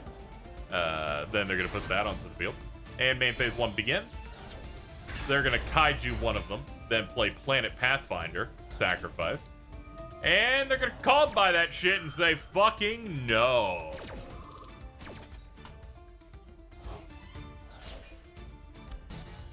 The effect is negated, and bottom has lost.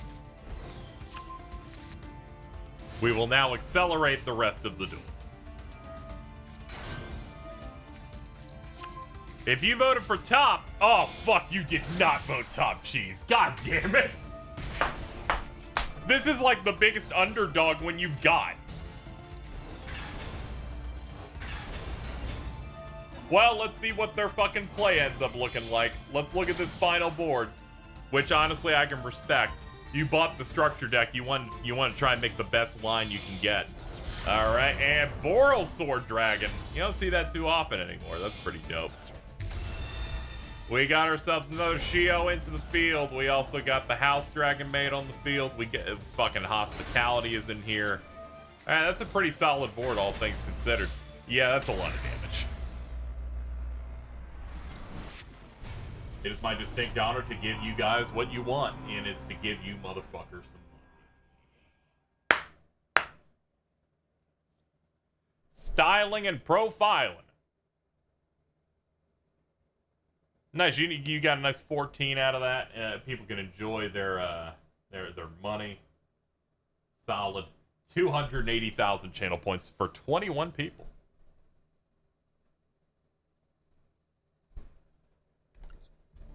All right. Moving on to our next match. I know some people are suffering out here, but don't worry, your time will come. Here's why everyone has to participate in raids. You get a little small pittance of money every time.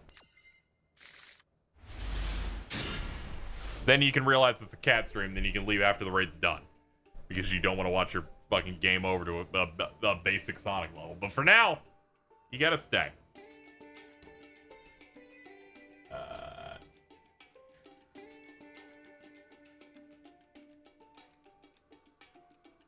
My brain fell out. I forgot what I was literally doing. Oh, okay, there we go. Alright. I just realized because of the new structure deck, I don't think Jordan will want to play Master Duel anymore. Fucking Jordan's opinion on decks is he is how this works. They lose once. They're like, I think they should delete this deck from the game. That is how that motherfucker works on everything in Yu-Gi-Oh! So it does not matter. We will now begin the prediction of top or bottom. A dusted gold. Actually, that's not a dusted gold. That's Captain Gold. They got me confused.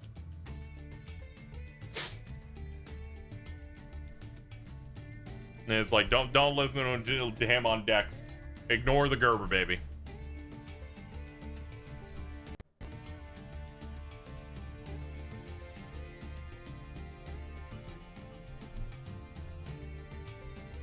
All right, 48 to 52. Let's see what we can do here.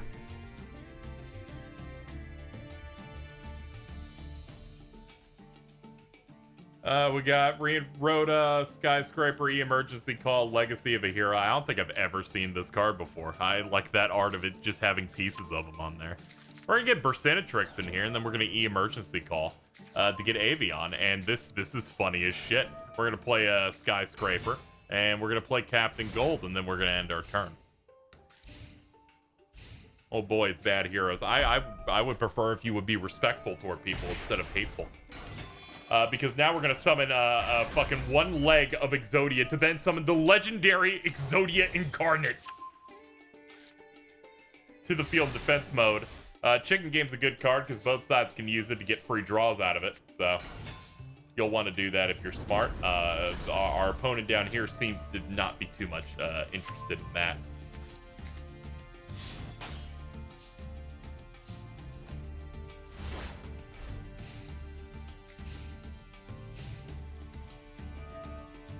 All right, they're going to pay 1K, get a draw, then they're going to summon Flamvell Guard, which is just basic tuner. Easy to link off into a Link Spider. And then they're going to start climbing. We're going to get Wonder Wand and equip it to right leg. Then they're going to off them, get some draws.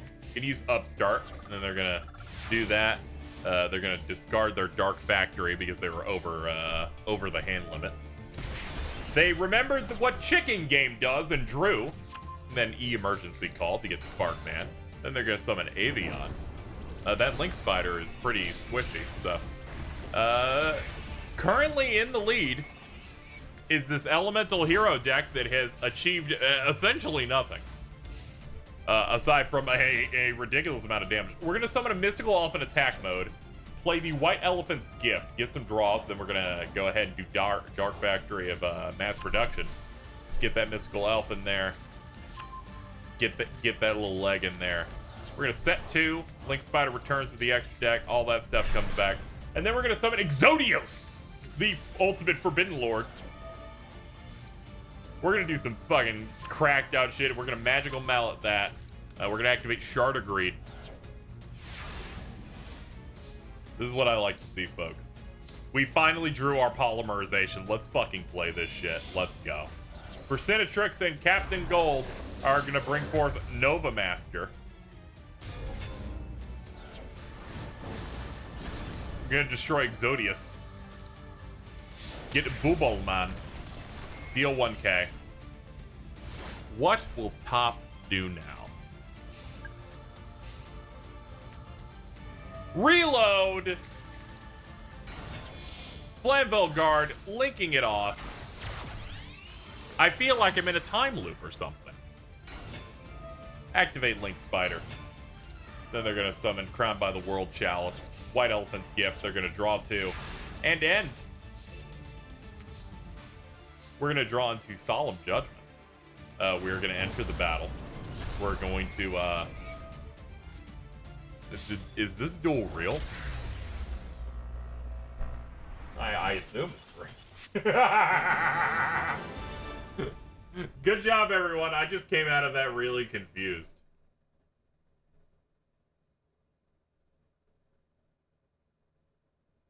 Whatever, it'd be like that sometimes. Next!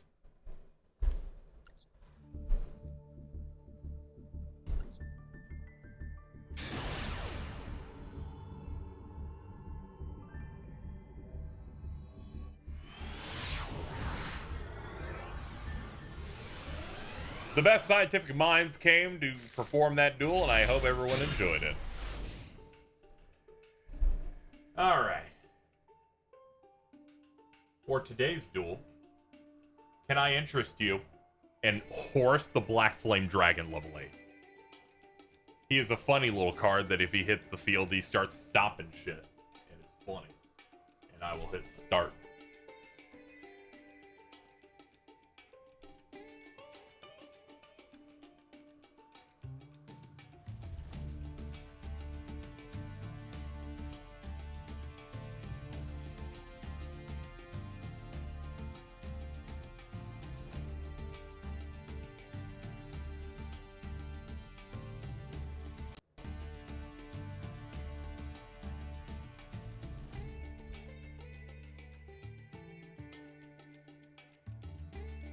Man, I can tell Horus is old, man. I reread this card and went, wait a minute, there's no fucking once per turn on this thing. What a funny card. A funny little dude. This motherfucker's running infinite cards. And Thunder Force attack. And all that does is tell me exactly what their fucking deck's goal is. The opponent's running actual new content. Fluanderies, let's check it out.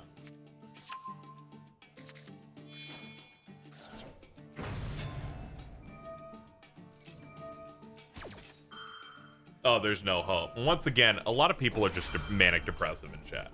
I don't see the problem here. The bottom has infinite cards.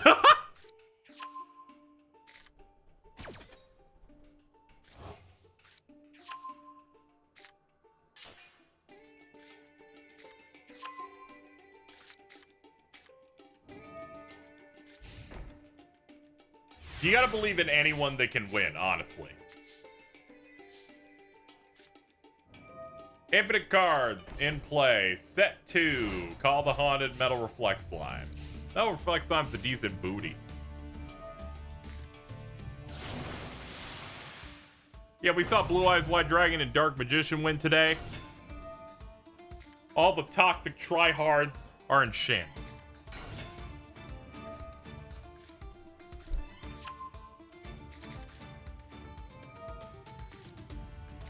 All right, they're gonna pitch that.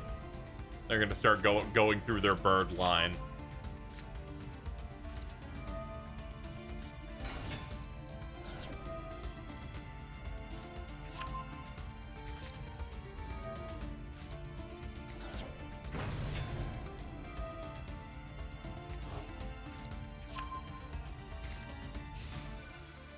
I respect bottom. They also have the car. And yeah, that is enough. All right, OTK in there. Top. Good job.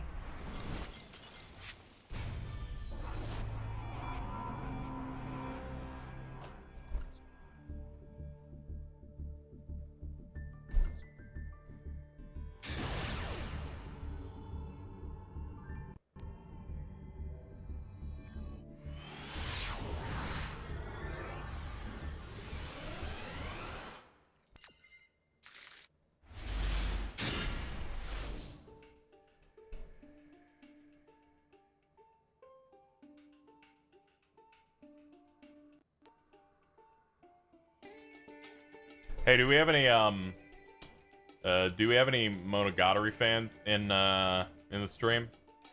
Do we do they want to come to the front desk? We got Trap Tricks players in the bottom. So if any of you would like to come and claim your stuff at the front desk.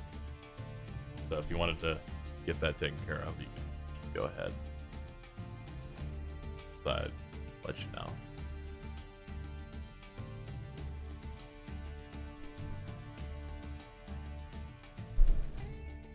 If you want to if you're one of those people who wants to cancel people over watching cartoons that aired on television, you could probably vote for top.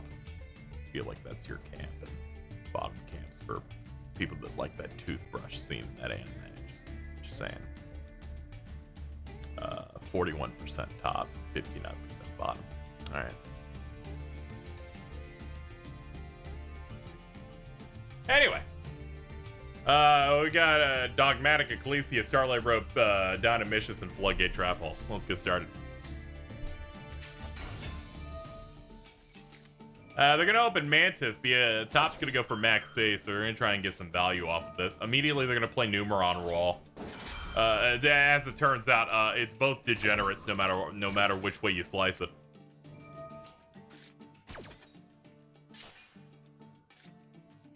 They're gonna add another Mantis to their hand. They're gonna set 3 and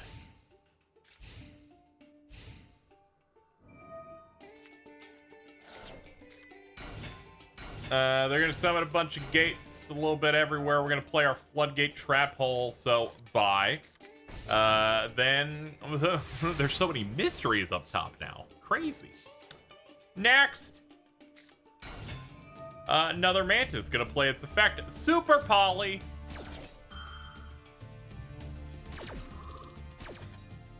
Alright, we're gonna resolve it. We're gonna take that first one, fuse it together with this Pathfinder. Gonna make Mud Dragon from the swamp. Now we're gonna put another Mantis into our hand because that's the only thing we have to fucking believe in at this moment. We're gonna bring in Sarah. Gonna select a light, then Dogmatica Ecclesia, then Flordelis, the Knighted. We actually have some damage on board. Gonna pop back for a little bit more. All right, they're biting back.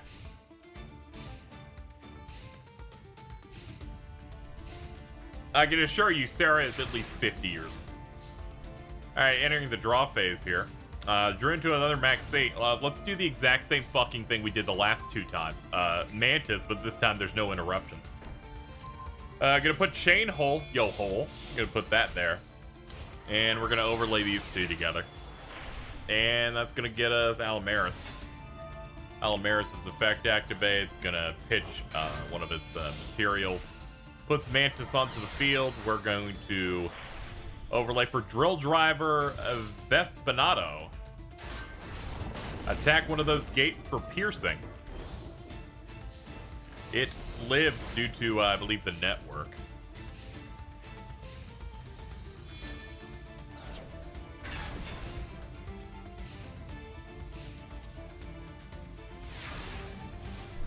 I guess the Gardarla was pretty solid. We turned into Deer Servant. We're gonna summon Dionea. Dionea is gonna let Mantis come back. Sarah's effect's gonna pop. We're gonna put the Trap Hole Nightmare onto the field.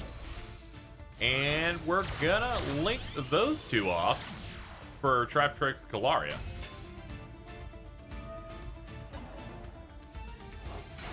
Another Mantis back onto the field, and we're gonna pass it up. Since there's no way to pierce and most of these are gates that can't die, there's not really much we can actually do on the bottom side to get some damage out here. Opponent summoned the Spider Kaiju. Ew. There's Myrmelio coming off the top. We're gonna overlay these girls to make a utopia. Finally, the Traptrix found the one thing they needed: a monster wearing shoes. Moving on, we're gonna overlay that into Utopia the Lightning. He is stanced up and ready to fucking go.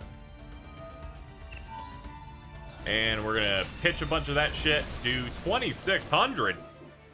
Then the Knighted is gonna go in and do nothing because that's how the fucking game works. But, you know, maybe sometimes you get shit out of aggression. It's like when I attack someone directly with a 0 attack point monster.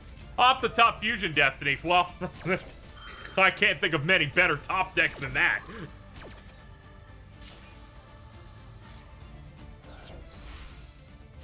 You know the deal. He's raising the roof. Let's go. Alright, so top has something that's put him on the clock. Magic Cylinder on the draw. I need that to resolve so bad. Anyway, the Nightmare activates, negating the effect of that little boy, but then he's going to activate his effect from Grave. Sarah is going to chain. Getting a Myrmelio. Gonna activate that, and finally popping the network. And putting a bottomless on here. Oh, shit. It's funny. Coming in the draw phase, getting a Harpy's Feather Duster. Phoenix Enforcer pops onto the field. We're gonna summon Myrmelio. Getting a Floodgate Trap Hole. And overlay time, gonna give us Rafflesia. They all hang out. They're being like, yo, we're just vibing the card. We're gonna go for the attack. Phoenix Enforcer's gonna pop a bunch. Chain Hole's gonna chain to that, though. When the opponent activates monster effect in response, negate that effect, then your opponent can banish one card from their hand or deck with the same name as the negated card. So, they completely stopped that little dude. They still need to find a way to get it out of the graveyard, which they don't seemingly have an option for it. Alright, Top's gonna get their little boy back. But the Magical Cylinder is in play. They're gonna try and do a Kaiju, but we're gonna bottomless that. Sarah's gonna activate their effect. We are going to get Nepenthes, and we're gonna Magic Cylinder. Please, for the love of God, oh my lord, they have to blow themselves up. They have they have to blow themselves up because the idea of dying to a Looney Tunes Magic Cylinder is just too cringe for them to deal with, so they have to kill themselves so that they don't hurt themselves. But they still lose, though. It's still whatever, but fucking... They're like, I refuse to die from cringe. Alright, good job, Bottom. That was pretty good. I'm glad that through that win that we've decided that it was okay to both run Traptrix and watch all the Monogatari animes. I'm glad we're able to settle some disputes in the world. I'm glad we were able to get that done. Alright, so now we're going to get set up for the next match.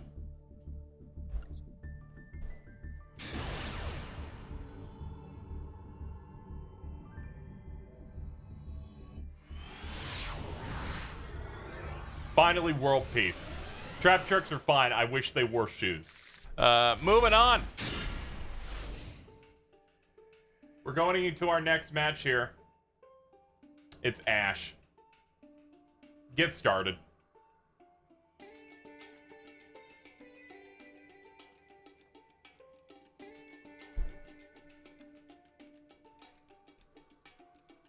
The opponent is going first, so this Ash can be a critical interruption if the opponent has a really combo-heavy thing that they want to do in the opener.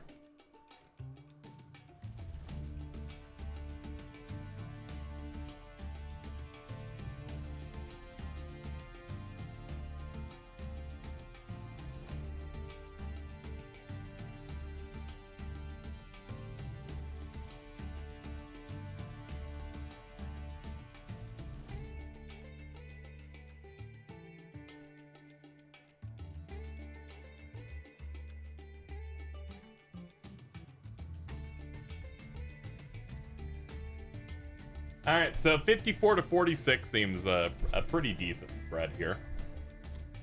Let me grab. We are looking at Ash, Destiny Hero Denier, Ursartic Megabilis, Fissure, and back to the front. I'm gonna drink something here so I don't get dried out. All right, let's go. For the opener, fucking the jar card. It's immediately gonna get ashed. I'm sorry for calling her the jar card, but the amount of unfunny memes I've seen of just that picture of her in a jar is really unfortunate. They're like, oh yeah, the thighs, please. Like, come on, guys.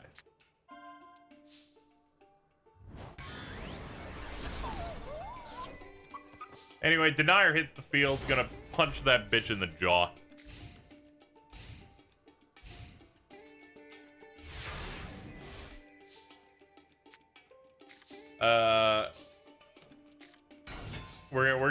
We're just gonna normal summon Celestial. We're gonna pop, that's gonna get popped, gonna deal 500, gonna go to the face. It's not often that I see Celestial just bonking them in the dome. But there you go. This is the least amount of cards I've seen a Dragon Maid player play.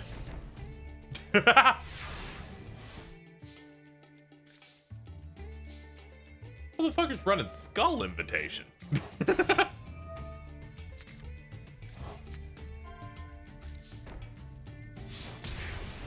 I fucking ran Skull Invitation on Yu-Gi-Oh! Worldwide Edition Stairway to the Destined Duel, the 2002 Game Boy Advance game.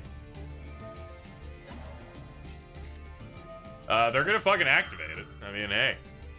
Fucking the Bone Zone.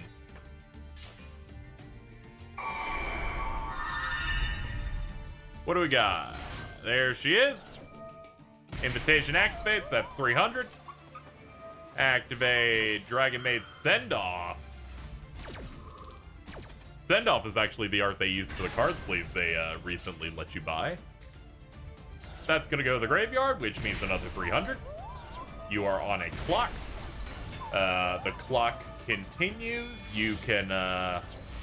They're only allowed to put 7 things in the graveyard before they run out of life points while that floodgate's up. Okay, running low. That means only 4. Oh yeah, I forgot it's like each time any card. I forgot that it's that fucked up. Yeah, they're really in fucking trouble right now. All the opponent needs to do is get 5 cards to hit the graveyard on either side, and this shit's done. We're gonna bring out Celestial. Who cares about the fucking floodgate? You can just summon and just immediately headbutt him. Headbutt him in the fucking ass. Fucking who cares? It's over. Put him in range. Good job, bottom. Good job. I'd hate to be the idiot that voted for top.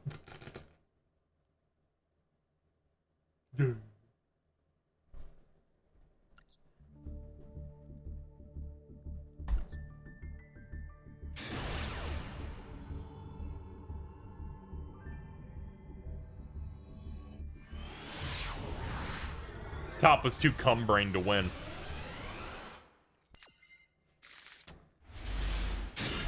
I don't want to say they were cum-brained, but I just think that I think they got gummed up trying to put these things in the deck because fucking I have never seen so little action.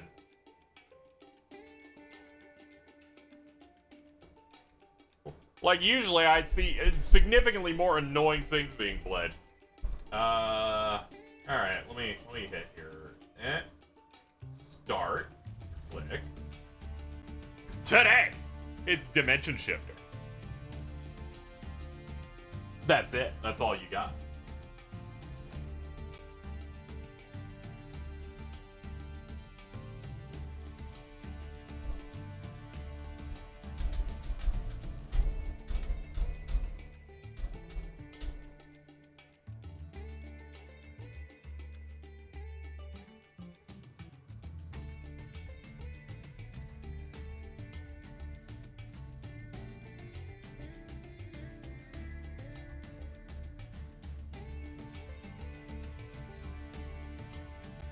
eagle-eyed people that stay up to date with more competitive lists, well, they basically already knew just off Dimension Shifter that this is Fluanderese.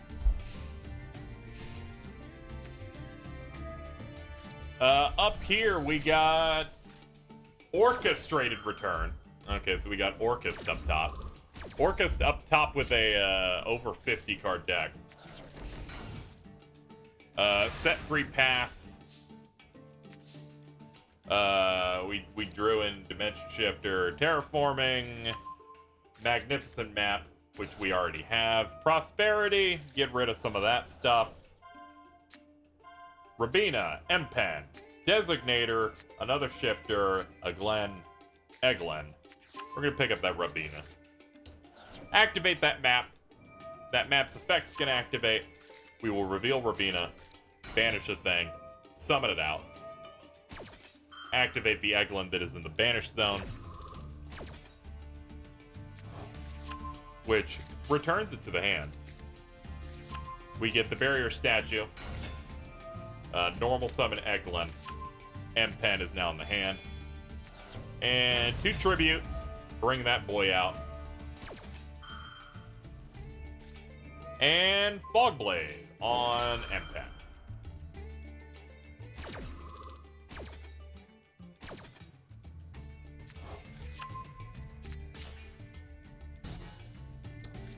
Fogblade negates its effect. We summon the barrier statue and pass. We're going to flip Phantom Knights of Ancient Cloak. We're going to take out the barrier statue.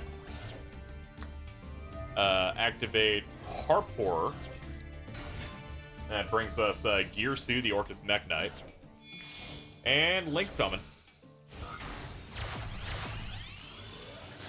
Giving us a Galatea. Galatea's effect activates, targeting the Harp Horror. They're going to chain their Infinite Impermanence to stop it. Which is a general good play, because it also negates that row, that column, rather. That way, that back row that top has can't be chained with much success. Shade Brigandine hits the field, so Galatea and that are going to link off. Giving us Rusty Bardiche. Activate its effect. Gonna pitch you, get that support card. Simple Skeleton gets banished. Galatea is back. And it's gonna get overlaid for Dingirsu. Activate Bardiche's effect, targeting the field spell. Dingirsu is going to chain. Which is going to give itself a Harp Horror material. We're going to pop the field spell.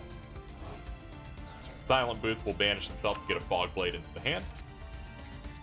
And set 2. The back row could be anything, and we will bring it back over to the birds. Birds already have the field spell again, so they're just going to pop it immediately. Yeah, of course. Activate its effect. Reveal the Rabina in the hand, and they're just going to do the line again.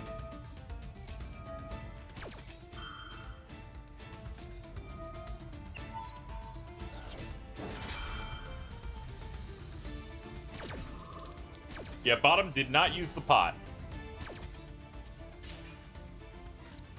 That was a good call getting that negated at the very least. Again, a normal summon to Can.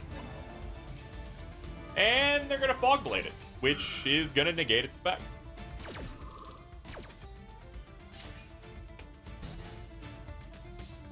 And they're going to pass. Alright, going back up to the top. Let's see what they got cooking up now. Activate Rusty Bardiche. Going to go ahead and pitch his cloak to get another Fogblade onto the field face down. Flip them up. Simple Skeleton and Dingirsu are going to link together. And we're going to get Nightmare Phoenix. Nightmare Phoenix upon summon. Going to use that to get rid of the field spell, because that is their #1 problem. Going to banish the World Legacy World Wand. And we're going to do another link between Phoenix and Simple Skeleton. Bringing out Unicorn. Unicorn's going to activate its effect. It is the monster version of the Nightmare line. So we're just going to pop that little boy. Going to bring that out. Orcus Nightmare and Nightmare Unicorn are going to link together to make the finisher access code talker. When you're really feeling yourself, that's when you bring that in. It's going to bump itself up to like 5,300. You're going to banish that to pop some stuff. Simple Skeleton's effect activates in Graveyard, banishing itself, and then it lets him summon Gear Suit from Graveyard. That hits the field. Bardish's effect activates, targeting the Gear Suit. You can then attach one of your banished machines as material to that. So, give that thing some materials. Next up, we're gonna shed one of those materials, hit that bird, hit him in the face, and for the finish! See, you don't need to buy the newest cards. You can use some of this old shit and it still works. Sometimes your opponent can just get infinite fog blades and win. Interruption is so important in this card game. That shit just happens. All right.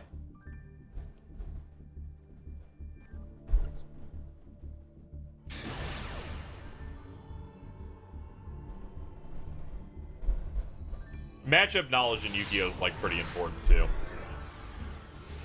Sometimes you just gotta like learn how a card plays so you know exactly the moments, so you'll know the exact moments of, if someone says no to this card, I have to kill myself. You need to always understand that, and that really helps you improve. It's important matchup knowledge of, please don't do this to me. The birds crumble hard to negation, especially if you negate the first turn Rabina. They can't do fucking anything. Oh, that's interesting. I'm probably going to build the deck anyway, because I think I have basically every card in the archetype that they've released so far. Okay, next up, we have Axe Dragonu. We're going to hit this. I was going insane recently. Now, this is completely unrelated to this Yu-Gi-Oh! Game. I watch enough Yu-Gi-Oh! Yu-Gi-Tubers. I cannot remember which of them said the word Machina wrong. They said Machina, and it made me want to not be alive anymore. And I can't remember which one did it.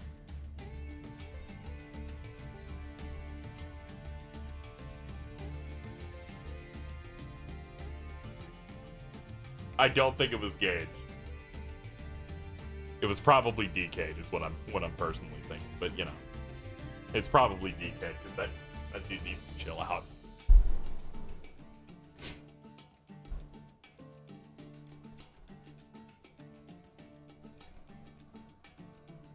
68 to 32. All right, here we go. Here we go, chat. Motherfucker has Kaiser Glider in his deck.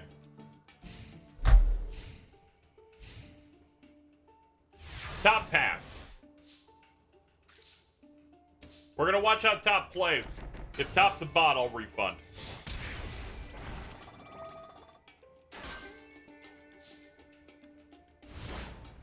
All depends on what's coming up on the next rip. Yep, yeah, I'm just gonna consider it a bot. All right, refund. Next.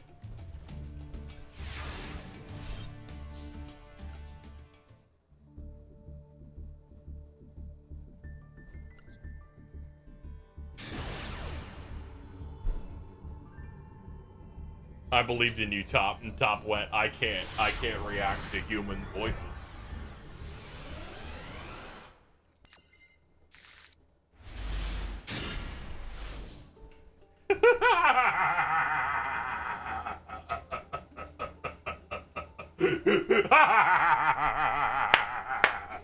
Let's go, baby. I'm gonna give you guys an entire minute to decide what you want to do on this one.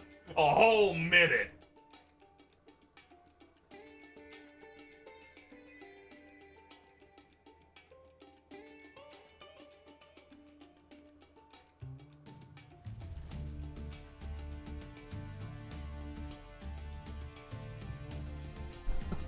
You fuckers don't know. There might be some good cards past this Alto over here. There's some cool stuff. I love Blue Eyes so much. What a guy. It doesn't brick. I've been assured that it never bricks ever.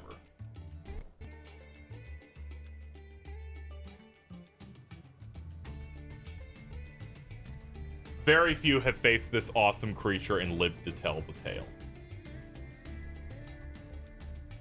People like to make fun of Blue Eyes. You know why? Because they're insecure about their own lives.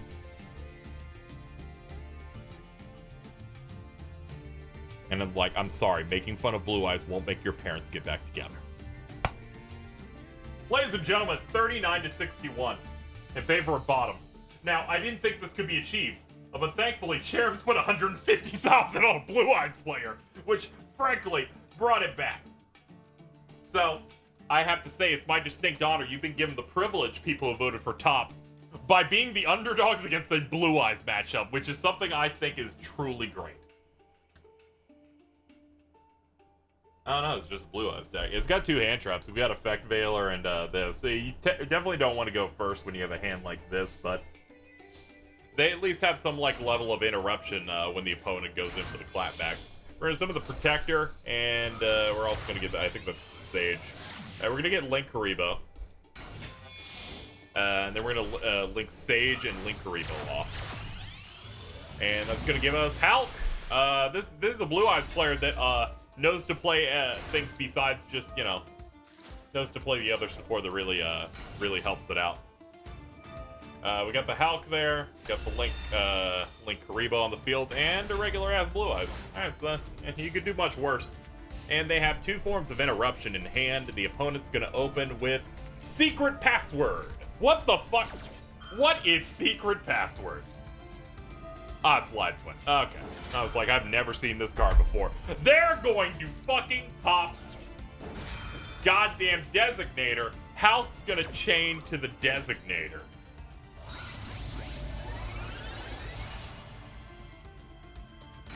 It's gonna get Formula. Alright, so Designator can basically just stop a card from being activated by throwing away the exact same copy of that card from your deck. So we got Formula for the draw power. They're going to try and use their Live Twin. We're going to Effect Veiler that. They're going to want to do something to that, like link it or do some sort of support for it. Otherwise, they just have a monster on field that just says free donuts. Thankfully, Formula Synchron lets you Synchro summon on the opponent's turn because it's base as fuck. So we're just going to Synchro into Baron right now.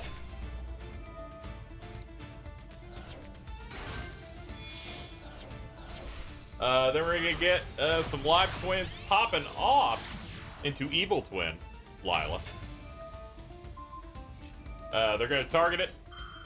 Baron's going to go ahead and pop their Negate. And that'll do it. They got through the storm, it looks like. And off the top, a Harpy's Feather. Gonna activate the effect of that, blow it up. Link Karibo is going to blow up something on the field. 3K. Once again, Phantom X being cruel and toxic for Blue Eyes White Dragon is facing a revelation. Well, they have the combo, so there's alternative. So that is 6K on board. That is game.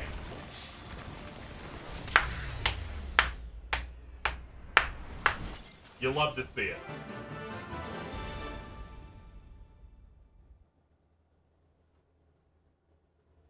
The Blue Eyes White Dragon deck now has a win streak on this show.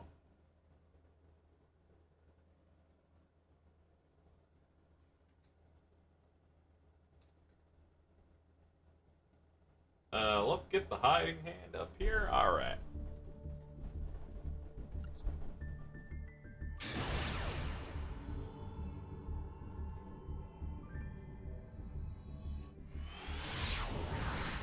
Chat's like, no. This isn't fair.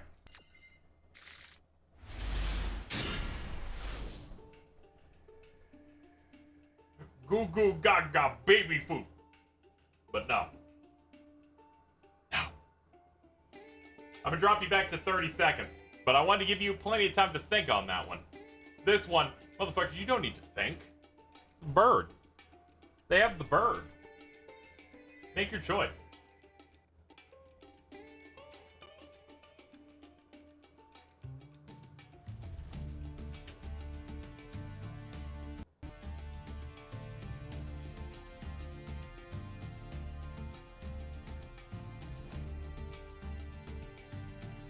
People are excited to play their birds. They're brand new.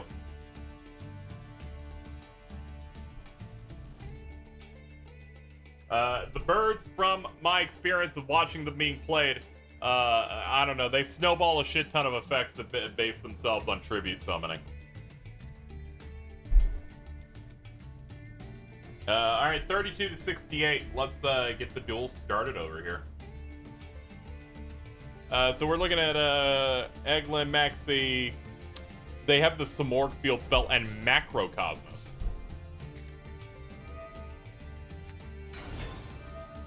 Alright, we're going to activate their field spell. And then we're going to play the Eglin, which puts the End Pen into their hand. Then they summon a Rabina that gets the Toucan into the field. And then they get the End Pen. It's now at 3k. And they're going to chain the monsters that were offered through that. Which means Rabina gets to be recycled back into the hand, as does Eglin.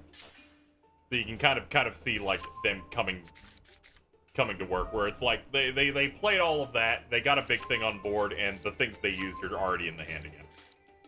They're gonna put that back in. They're gonna get a terraforming so they can get the magnificent map, and they're gonna swap out fields.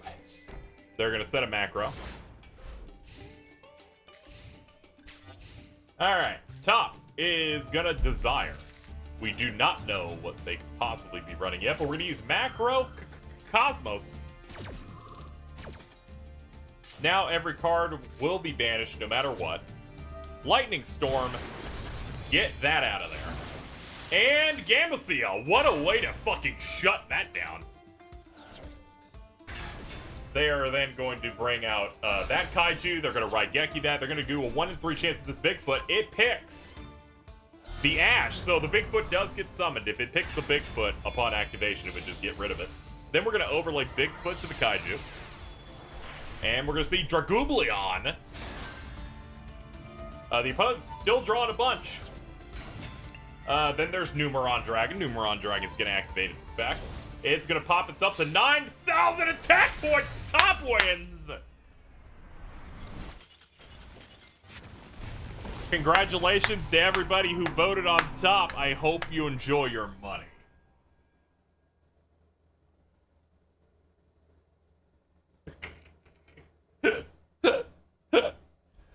Oh, I love when that shit happens. I see Dragoobleon, I'm like, oh shit, it's happening. Here we go. Here we go. Fucking pack it up. Yeah.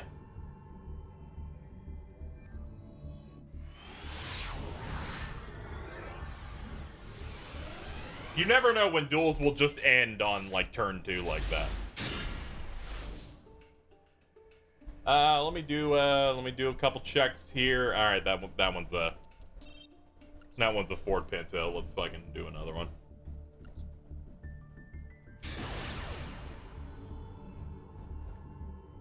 Blech.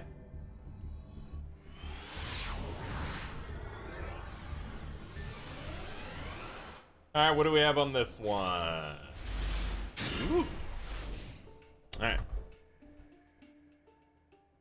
Coming up, Maxi.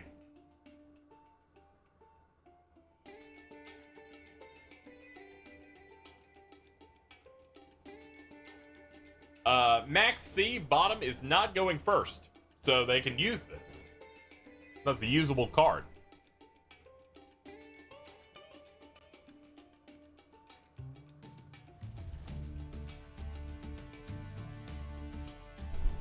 You can see Top's icon is Great Shogun Shien with the laser eyes. Like, that's the look when any of his... when you take your eyes off the dollar menu. Fucking Great Shogun Shien just gives you that look. 56 to 44. Top is favored on this one. We will have to see how it is gonna do.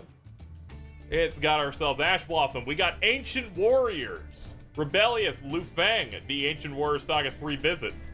This is, of course, based upon the Dynasty Warrior video games and nothing in history. We're going to start with Dimension Shifter up top. The opponent is going to Max C immediately.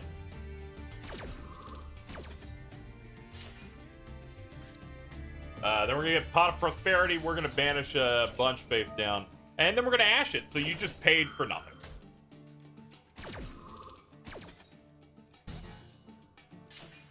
Alright, so we are down to 3 cards with nothing. We're going to pass, and now bottom can just do whatever they want.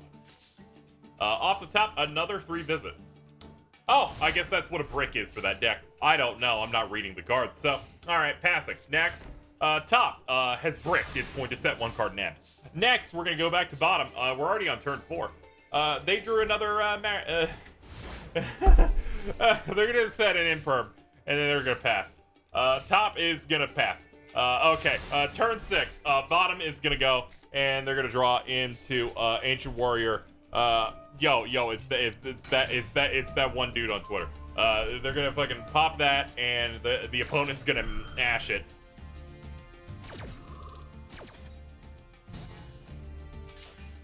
So 3 bits is not gonna, I guess, not gonna work. But they have Lu Feng. Lu Feng can do things. They're gonna book a moon that Lu Feng. So there's that.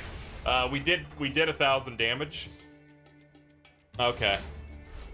It's that one dude on Twitter, or that dude in the seasonal anime for last season.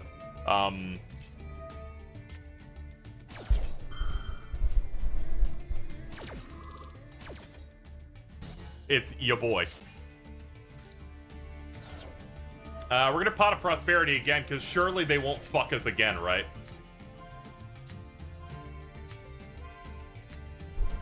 Motherfucker has 3 cards in extra deck. And they're gonna pass. They don't have any.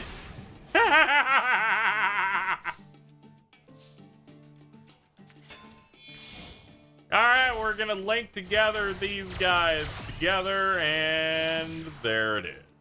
Give ourselves the double Dragon Lords. We're gonna max even. We are going to cross out Designator their Max C, which means they can go into their deck, get their own Max C, pitch it to negate the Max C that was activated. I like cross-out Designator. It's a really funny hand trap. We're going to activate our other 3 visits. That's going to let us put out Masterful Sun Mo, or Sun Mu. And then we're going to bring out your boy again. We got another Lu Feng into the hand, so we can just drop it down. And that's enough damage. Yeah, okay. One of them finally drew usable cards, so the duel ended. Good job, underdogs. You got it again.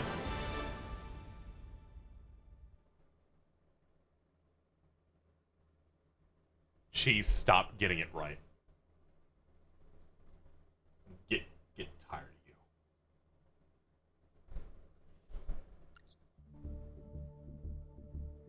Your life ends in 5 hours and 23 minutes.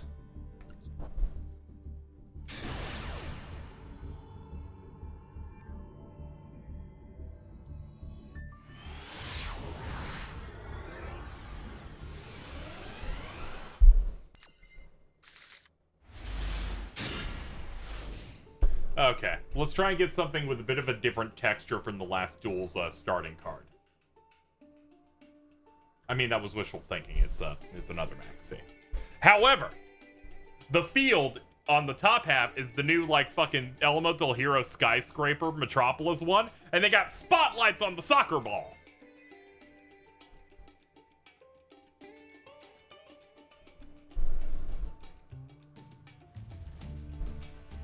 Yeah, the new field is like a really nice, like, really nice top half, and then they got like a lot of cool buildings on the sides, and you can see like cars going. I think that's one of the better fields they've made. I bought that shit immediately.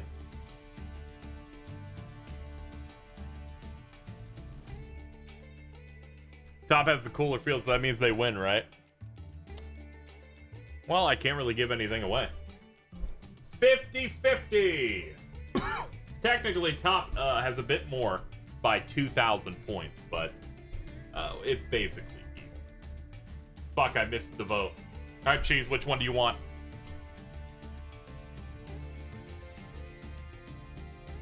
You need to say which one you were going to vote for aloud. Bottom? Okay, cool. Cyber emergency, droplet imperm. They opened 3 staples and 2 Cyber Dragon support. We're immediately gonna ash the Max C.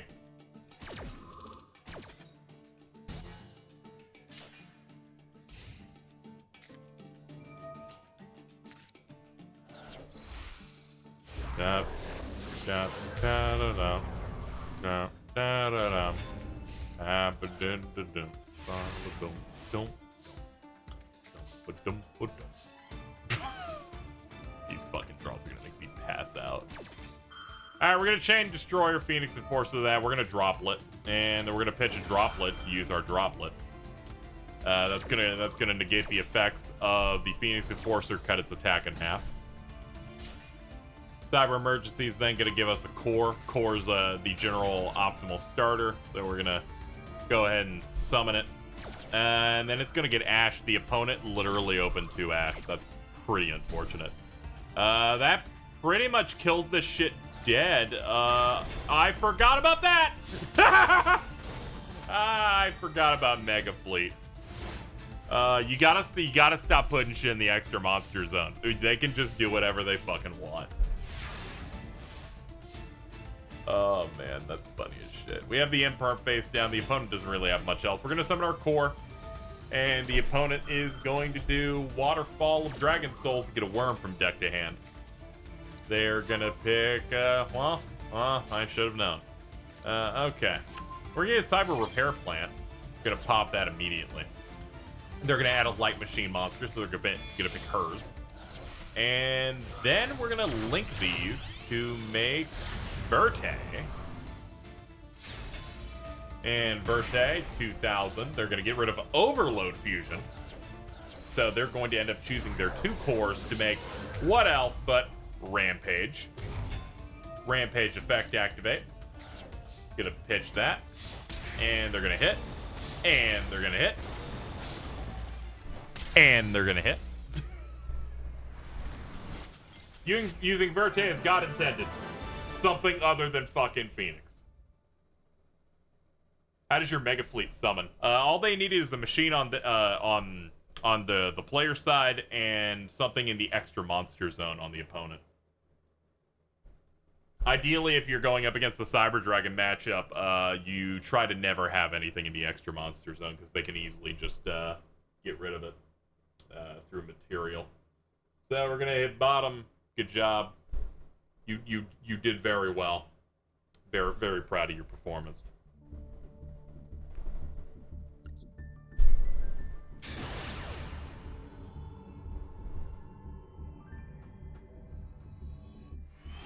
Also, if you play machines against Cyber Dragon, you just never go.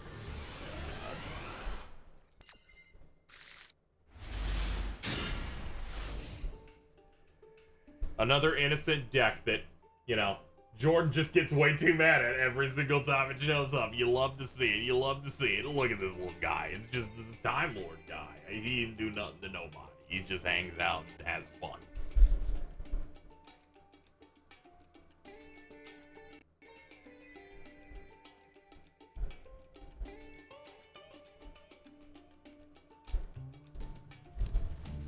Time Lords are funny. People play them during the Master Duel events.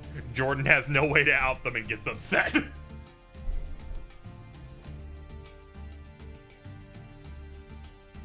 Time's almost up. What are we going for? 35 to 65. We're looking at most people believe in the bottom. Top literally can't lose. Let's go. Ladies and gentlemen. We have Chain Energy. Pot of Extravagance, Ring of Destruction, Secret Blast. You know Chain Energy, that's like one of the first Yu-Gi-Oh cards. Each player must pay 500 life points per card to normal, special summon, set, or activate cards from his or her respective hand. You want to use this when you have life point advantage.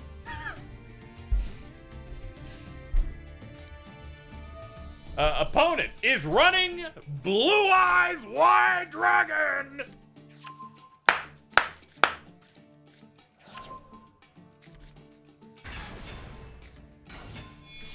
Ladies and gentlemen, we're gonna use Master and Blue Eyes. We're gonna link them together to make Hulk. Hulk gets a tuner. They're gonna pick Deskbot 01. Deskbot 01 and Hulk make Auroradon, doing the Auroradon line. That means a bunch of Mecha Phantom Beast tokens plop onto the field. Then Deskbot 01's effect hits the field, and we're going to sync together to make a 4. We're going to make Cupid Pitch. Going to activate its effect, increase the level of the monster. Going to make itself a 5. And then we're going to summon this, that's a 4. That becomes a set, and then that becomes a 10 based on the tokens. Deskbot returns. We have a little bit of fodder here. We're going to go for this. Say hello to Savage Dragon. We're going to plop that over there. Cupid Pitch's effect activates the graveyard, then Savage Dragon. It's going to get its token. It's going to equip itself with Hulk. Brings its attack up to 3750. And we're going to go ahead and bring out the Creation Resonator. And we are bringing out Baron. Yet another thing that can say no. And we're going to bring this out. It's going to be, yes, of course, Herald of Arclight. A easy level 4 saying no. Holy fuck. The Blue Eyes card was an important part of their game plan. They'd be like, I special summon Blue Eyes Abyss Dragon and have sex with it. I end my turn. Look at those hips. Anyway, Pot of Extravagance. They're gonna pitch a bunch of stuff, and then the opponent's just gonna say, what if I just said no and you just pitched shit for nothing? What if you did that? And you did. Goodbye. They're gonna summon the Time Lord. Then they're gonna ram into the Baron. Activate its effect. And then bounce the Baron and deal 500 points. Set 3 end.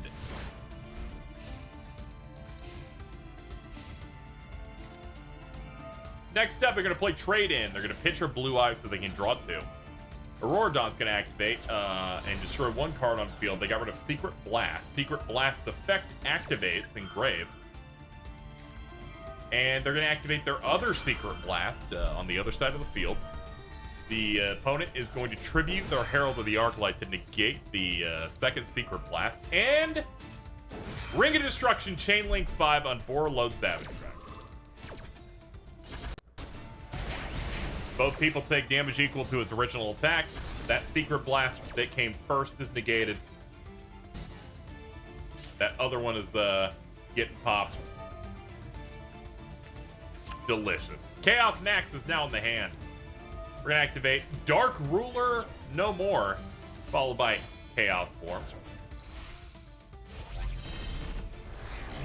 Here it comes! Quite a big boy. And Return of the Dragon Lords. We'll get an alternative. We'll target, pop, and we will synchro summon to give us Blue Eyes Spirit Dragon. That gives us 65 on board. The opponent forgot. I mean, it's not a big deal. And it's like, oh no, you attacked and it did nothing. Honestly, I don't even know if they forgot. Sometimes you just want to be a prick. I'm not gonna say they're not smart because I don't look at the line they played this entire duel and say that person isn't intelligent. So this is what we call the cope play. They now play the chain energy, which definitely need to come way before this. So we're gonna do advanced ritual art. So we're gonna get rid of that. That's gonna damage. And yo, Chaos Max number 2. Now Auroradon lines are brain dead. And it sounds like you're very toxic instead. I think you should look inward and not outward. We're gonna put this out here.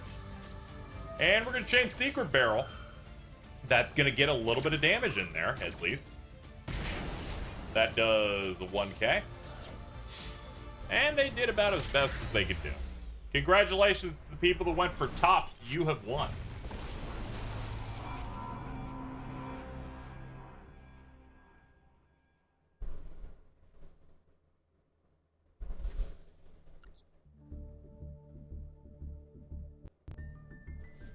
I'm sorry, chat. I think when this game started, I feel like I was in a call with ours and some other people that kept saying every deck that was good or bad, and the level of sweaty energy that had made me hate that discussion forever, and it kind of just burned me. So I'm like, anyone's like, no, this is bad, I immediately go, look inward, not outward. You're a little cringe.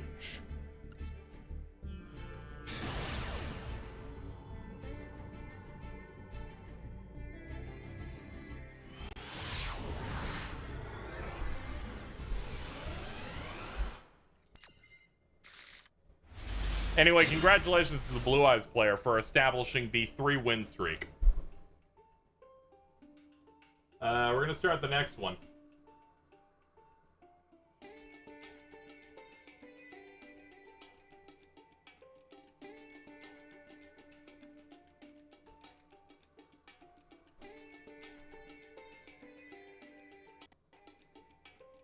I started a prediction without even like, you know what, chat, bet. Bet now. Bet now on nothing. Bet now, you won't. Do it, fuckers. Show me what you got.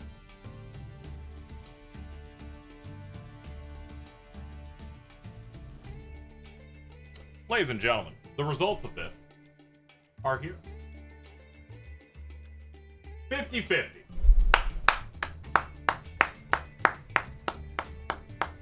Good job, everyone. Good job, everyone. You're like, I lost so much. I would have had so many intelligent things based on a maxi.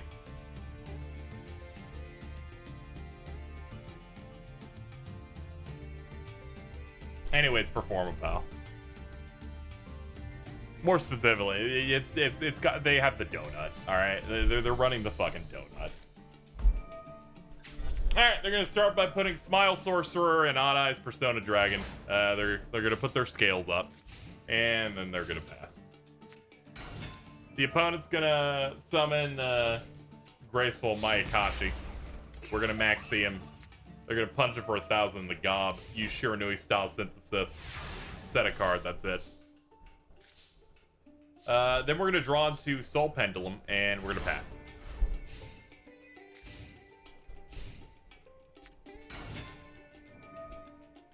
Then we're gonna see Ever Living Underworld Cannon get activated, and then we're gonna synchro into Tsujigumo, the Poisonous Mayakashi.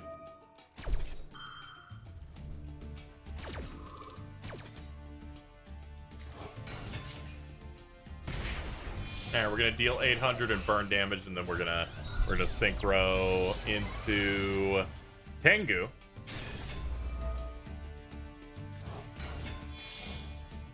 And we're continuing to climb, making a 9 to make Yoko.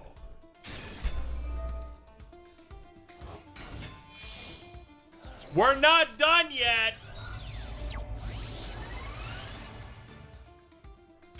There's Gashadokuro, the skeletal Mayakashi. That's 4,300. Alright, no time for any more bricks. You drew Ash Blossom. There is definitely time. Soul Pendulum's gonna activate the continuous spell, gonna target both of these. Gonna bring them up to a 2, then they're gonna summon the Synchron, and they're gonna make that go up there, and then we're gonna Synchro. We're gonna get Odd Eyes Meteor Burst Dragon onto the field, gonna activate its effect, targeting the right scale. Then we're gonna activate our donut, then we're gonna enter the battle phase. We're gonna easily pop that. And enter the main phase 2. We're gonna end.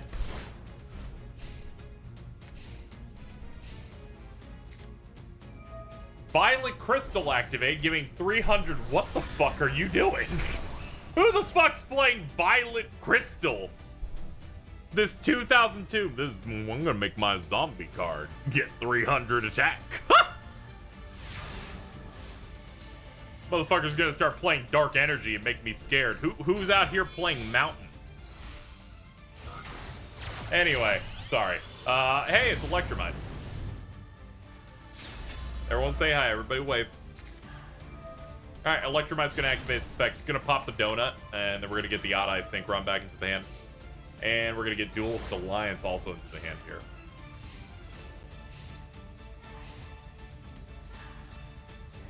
None of it meant anything. He's just playing it out. Alright, good job, Top. As it turns out, all you have to do is run Violet Crystal in the year of our Lord 2022. And you can just win. That's just all you need to do. That was that really was the linchpin of this entire thing.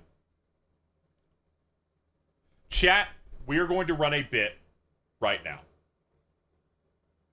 I'm going to start predictions on this screen right now, and I'm going to give you a minute on the next replay. If the next one we get is a bot, I will skip it and go to the next one. That is the grace I will give you. But I'm going to give you a minute to decide who will win. Based entirely on nothing. Based entirely on nothing. Show me your money. Go all in. I saw someone saying they wanted to go all in and they weren't able to last time. I'm giving you that chance. Giving you that chance to put some big money down on literally no information. I already don't like this bit. I love this bit. I think it's funny. Sometimes we need we need things to change in this place. I see there's 100K on both sides. I feel like we could go even higher. I'm excited to see what you can pull out here. We are halfway through the war of putting money on here. Things can move. God damn it. We can do it. Bottom has so much money on that side. Is Top gonna take that? No, they ain't gonna take that shit lying down. Someone plop some more. We need some money. We need some payouts. We need some cum. I don't know if we necessarily need that, but we're working on it. We're almost out of time. We are almost out of this place. Ladies and gentlemen, holy shit. Closing it up, Bottom leads 52%. They gave a grand total of 506,000. Quote is the highest over there. Ed Burns highest on the other side. 29-29. This is wonderful. My battery's low.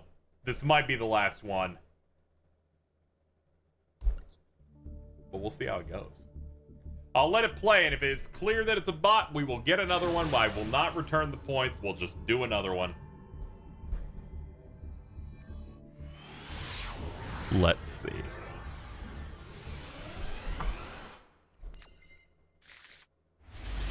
Witchcrafters, let's go.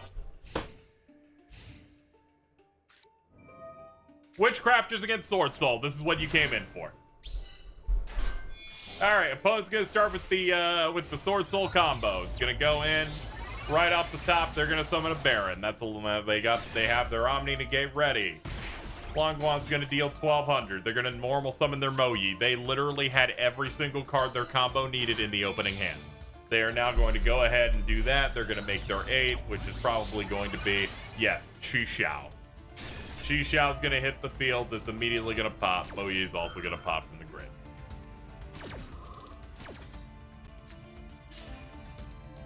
They get to add 2 to hand. Specifically, they get that Taya in there. And, of course, they have the Emergence. Emergence is going to let them get the Protoss. They are going to slap the Protoss on here. They're going to select Dark, set to end. Okay, Witchcrafters, play through that. You, off the top, got Grass. So, first up, you're going to summon Shemeta. Going to put Madame Burr up in defense mode. We got Magician's Right Hand. We're going to play Grass. The Baron is smartly going to negate the Grass. The Bear is going to chain. Chi Xiao is going to chain on Bear. And Aruru is going to chain on Chi Xiao. Sword Soul Blackout is going to chain for Chain Link 6. Okay, we ran out of gas. All that blows up. Golem Aruru gets special summoned. Chixiao does nothing. Bear does nothing. Baron is negated. And Grass resolves. Alright. Shemeta gets to do their thing. They banish. A scroll gets pitched. Jenny activates. A couple of things are going to get banished. This lets them summon a Madam Bear into defense mode. Its effect activates during the battle phase. They select a spell, their attack goes up, they can crash through that, and we're done. And we get a Witchcrafter Draping into the hand. A Buy Street Continuous spell pops to the field, as does a scroll. Another Unveiling. Alright. That was some really good gameplay. You don't see Chain Link 6s that often. The Golem Aruru returns to the hand. The opponent selects a light. Bear is going for the chain. And then Link 3 is going to be Heavenly Dragon Circle. They're going to get Tenyi Spirit Ashina. Alright, Buy Street's going to activate. Alright, Longguan's going to do that thing. They're going to pitch, so they have materials for a 10. Banish the Ashina so they can get the Vashuda. And we got 10. Is it Biggie Sword? It is Biggie Sword. Let's go. Pretty fearsome. Debuffing the opponent. We're going to activate Lost Wind, which is in the graveyard. I think it went to the graveyard during the grass. We're going to set that. They're going to take 1200 because Longguan always does that. We're going to link this off to make Monk. Vashuda's engraved, going to banish itself to bounce Bear off the field. We're going to get rid of Lost Wind. We're going to buff that up to 41. That's now 42. Totaling this up, this looks like 7k on board. And it's about to get bigger. Draco Berserker hits the field. That's another 3k. We're going to pitch that, then we're going to activate it. Get a banish. Banish, then restore to the hand, then show that you have it in the hand. Really, the card's bouncing everywhere. We're gonna activate Misfire, and then we're gonna banish a shit ton of magic cards. All this to summon Hein, which puts Draping into the grave. It's going to get chained. We're gonna activate Buy Street. That did about 27. We're gonna activate Patronus. Gonna banish that trap. We're gonna do that. We're gonna put Holiday into the hand. If you thought any of that did anything, it didn't. It's like they're just activating cards. I hope Cheese didn't go all in, because fucking welcome to the Bone Zone. Congratulations, Top. You are the winner. Did you actually go all in? Well, ladies and gentlemen, that's gonna do it for today's edition of the Yu-Gi-Oh! Salty Bets. I hope everyone enjoyed their time here. We all learned some valuable lessons about the game of Yu-Gi-Oh! And that you probably shouldn't go all in when you have a reputation of having no money.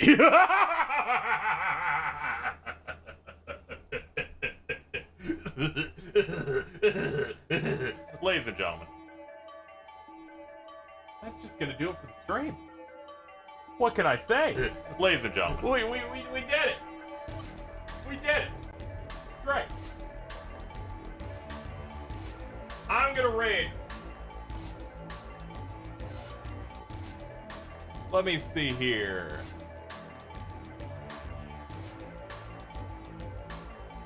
I'm gonna send you guys over to Yaki seems to be streaming. Sure, why not? I'm gonna send you guys over there. That channel's in followers sub only mode. Whatever, you get in there and use my emotes should you have the ability. She's best, bitch. Let's go. See you guys later.